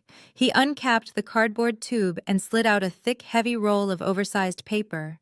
He spread it flat across the mahogany surface, weighing the corners down with my coffee mug and a sleek metal paperweight. The final architectural blueprints, just arrived from the design firm Jackson, announced, his eyes gleaming with triumphant anticipation. "We are ready to completely gut the Highland Park estate and begin the renovations." 18 months later, the sweeping circular driveway of the Highland Park estate was completely unrecognizable. The massive iron gates that Charles used to keep the world out had been permanently removed, replaced by a welcoming open archway. The manicured lawns where Diane once hosted exclusive, pretentious garden parties were now transformed into community green spaces with wide, accessible pathways. The grand opening event of the Foster Cole Foundation was bathed in the golden light of a crisp October afternoon. Jackson and I stood on the wide stone steps of the front porch, watching hundreds of people fill the grounds. We had completely gutted the interior of the sprawling mansion. The absurdly expensive imported marble foyer, where my mother used to loudly critique my clothing, was now a bright, welcoming reception area. The formal dining room, the site of countless toxic family dinners and emotional interrogations, had been converted into a state-of-the-art free medical clinic. The west wing of the estate, once my brother's private playground of luxury, now housed a full suite of legal consultation offices. This was Jackson's domain. He and his team of pro bono attorneys were already inside setting up to provide free legal representation for college students who had been victims of financial abuse, identity theft, and familial fraud. We built the exact sanctuary I desperately needed when Brandon stole my college fund. I walked through the open double doors, taking in the hum of activity. The air was filled with the sounds of genuine laughter, professional collaboration, and hope. It smelled of fresh paint and catered hors d'oeuvres, completely replacing the suffocating scent of expensive perfume and hidden resentment that used to permanently stain these walls. A young pre-med student approached me near the new medical bays. She had tears in her eyes as she explained how her parents had ruined her credit to fund their own lifestyle, nearly getting her kicked out of her university. Jackson's legal team had spent the morning helping her freeze her compromised accounts and draft the necessary affidavits to clear her name, while my medical network had secured her a paid research fellowship to cover her remaining tuition. Seeing the immediate tangible impact of our work washed away any lingering ghosts of my past. Jackson found me in the main hallway, handing me a glass of sparkling cider. He looked incredibly handsome in a tailored gray suit, his eyes reflecting the immense pride he felt for what we had accomplished together. "We did it," Jackson said softly, clinking his glass against mine.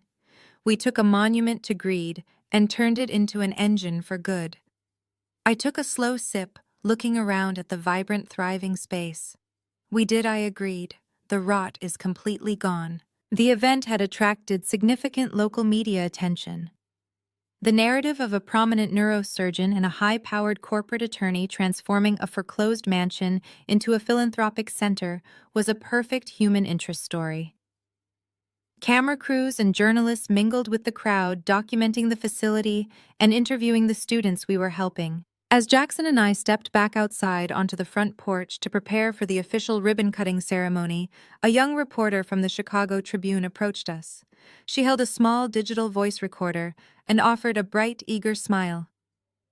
"Dr. Foster, Mr. Cole, congratulations on this incredible facility," the reporter said, gesturing toward the bustling crowd.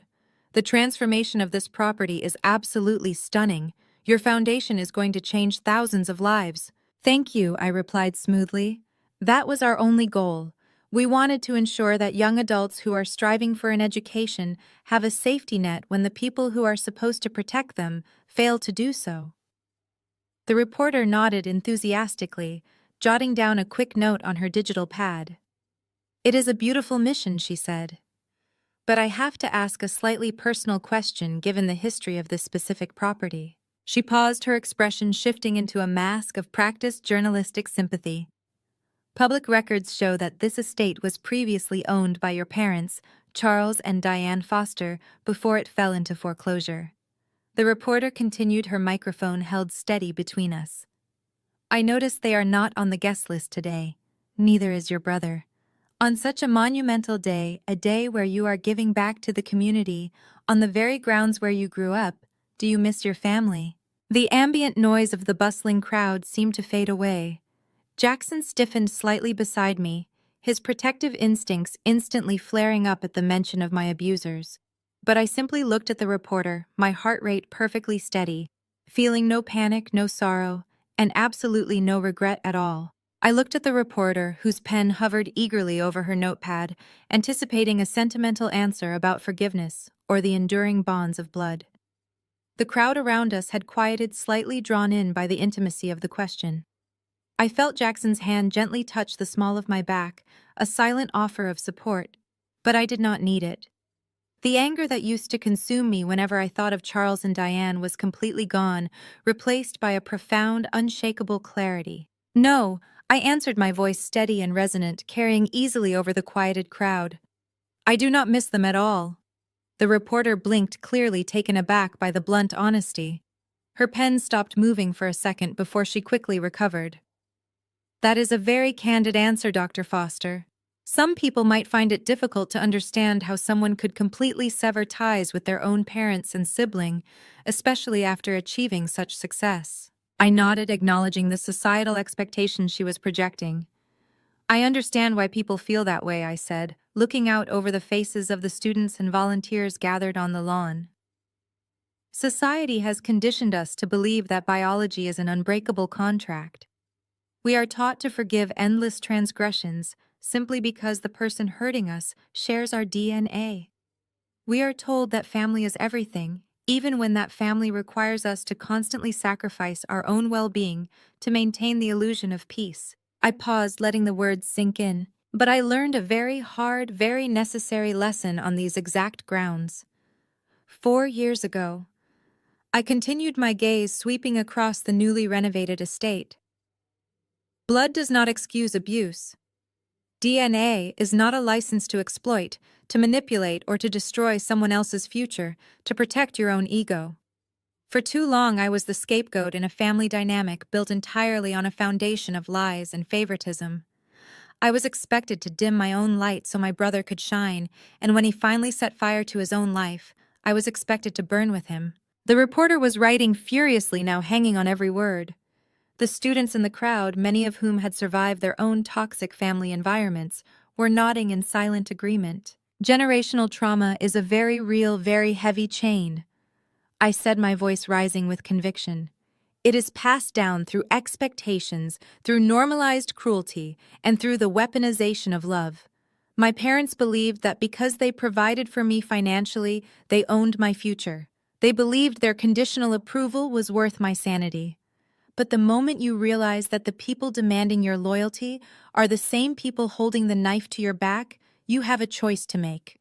You can either continue to bleed for them, or you can walk away and stop the cycle. I turned slightly, looking at the massive open doors of the new foundation. I chose to stop the cycle. I chose to take the power back. Buying this property was not an act of revenge, I explained, looking back at the reporter. It was an act of reclamation. We took a space that represented exclusion, arrogance, and financial manipulation, and we turned it into a sanctuary for those who have been victimized by those exact things. We broke the chain. The reporter looked up from her notepad, her eyes wide with genuine admiration. So if you do not consider them your family anymore, who do you consider family? I did not hesitate. I turned my head and looked up at Jackson. He was watching me with an expression of such profound love and absolute respect that it took my breath away. He had stood by me through the darkest, most chaotic moments of my life, never wavering, never doubting, and always offering his strength without ever demanding I surrender my own. He was my partner, my protector, and my equal. I reached out and took his hand, weaving my fingers through his. Family is not an obligation you are born into, I said, my voice softening, but losing none of its power. Family is the people who choose you. It is the people who stand in front of you when the storm hits, not the people who push you into the rain. It is the people who celebrate your success instead of demanding a share of it. I squeezed Jackson's hand, feeling the solid, unwavering reality of the life we had built. My true family is standing right beside me, I concluded, looking back at the reporter with absolute certainty. And for the first time in my life, I am exactly where I belong. The reporter thanked me, turning her digital recorder off with a respectful nod. The crowd around us had listened in silence, and as Jackson and I stepped down from the stone porch, a few women caught my eye. They did not applaud, but they offered small, knowing smiles. They understood. They knew the crushing weight of walking away from the people who were supposed to love you unconditionally, but only loved what they could extract from you. They knew the stigma of being the daughter who refuses to comply. Jackson and I spent the rest of the afternoon walking through the newly renovated halls of the clinic. We spoke with the medical volunteers setting up the exam rooms and the pro bono legal team organizing their active case files. Every handshake, every shared story reinforced the undeniable truth of what we had built. The estate was no longer a monument to Charles's arrogance or Diane's vanity. It was no longer the fortress where Brandon had hidden his crimes. It was a beacon of actual tangible support. It was a safe harbor where people could finally come to be believed. As the sun began to set, casting long, warm shadows across the community green spaces, the crowd slowly dispersed. The catering staff packed up their remaining trays, and the clinic directors locked down the medical bays. Eventually, Jackson and I stood completely alone in the grand foyer. I looked up at the vaulted ceiling, the crystal chandelier catching the fading evening light. I remembered standing in this exact spot at 18 years old, clutching my thin winter coat, listening to my father scream that I was a worthless disappointment, while my brother smirked from the sweeping staircase. The ghost of that terrified, desperate girl was finally gone. She had been completely replaced by a woman who knew her absolute worth. A woman who had weaponized her intelligence, her education, and her resilience to build an empire of her own. We walked out the front doors, the heavy oak swinging shut with a satisfying final click. We locked the deadbolt together. We did not live in this mansion. We had our own beautiful penthouse downtown, a space entirely untainted by the past. This building was now a tool, a resource, a testament to surviving the fire and emerging stronger. I share this entire journey, not out of a petty desire for revenge, but out of a profound need to expose a truth that many women are forced to hide. From a very young age, daughters are conditioned to be the ultimate peacekeepers. We are told to swallow our anger, to accept less than we deserve, and to endure toxic behavior for the sake of maintaining family harmony. We are made to feel deeply guilty for setting firm boundaries. We are labeled as cold or selfish for prioritizing our own mental and financial health over the unreasonable, endless demands of our parents or siblings. But peace bought at the expense of your own soul is not peace at all. It is captivity. You do not owe your hard-earned success to the people who tried to ensure your failure. You do not owe your financial security to the people who casually stole from you or enabled those who did. And you absolutely do not owe your physical or emotional presence to those who only value you when they need something to fix their own mistakes. Breaking away from a toxic family dynamic is one of the most agonizing, terrifying decisions you will ever have to make. The guilt they planted inside you will threaten to drown you. Society will often judge you harshly, offering unsolicited advice, without ever understanding the invisible scars you carry. People who have never experienced true familial abuse will tell you to simply forgive and forget to be the bigger person. But being the bigger person does not mean allowing yourself to be a perpetual victim. The moment you stop carrying the crushing weight of their unearned entitlement, the moment you actively refuse to be their designated scapegoat, you will discover a level of freedom and clarity you never thought possible. You have the absolute right to protect your peace. You have the right to protect your assets, your career, and your future. You have the right to redefine what family means to you and to build a life surrounded only by people who truly want to see you thrive. Family isn't defined by DNA, it's defined by respect. If someone requires you to set yourself on fire just to keep them warm, hand them a match and walk away. Have you ever had to use the law to protect yourself from toxic relatives? Let me know in the comments below. Don't forget to like and subscribe.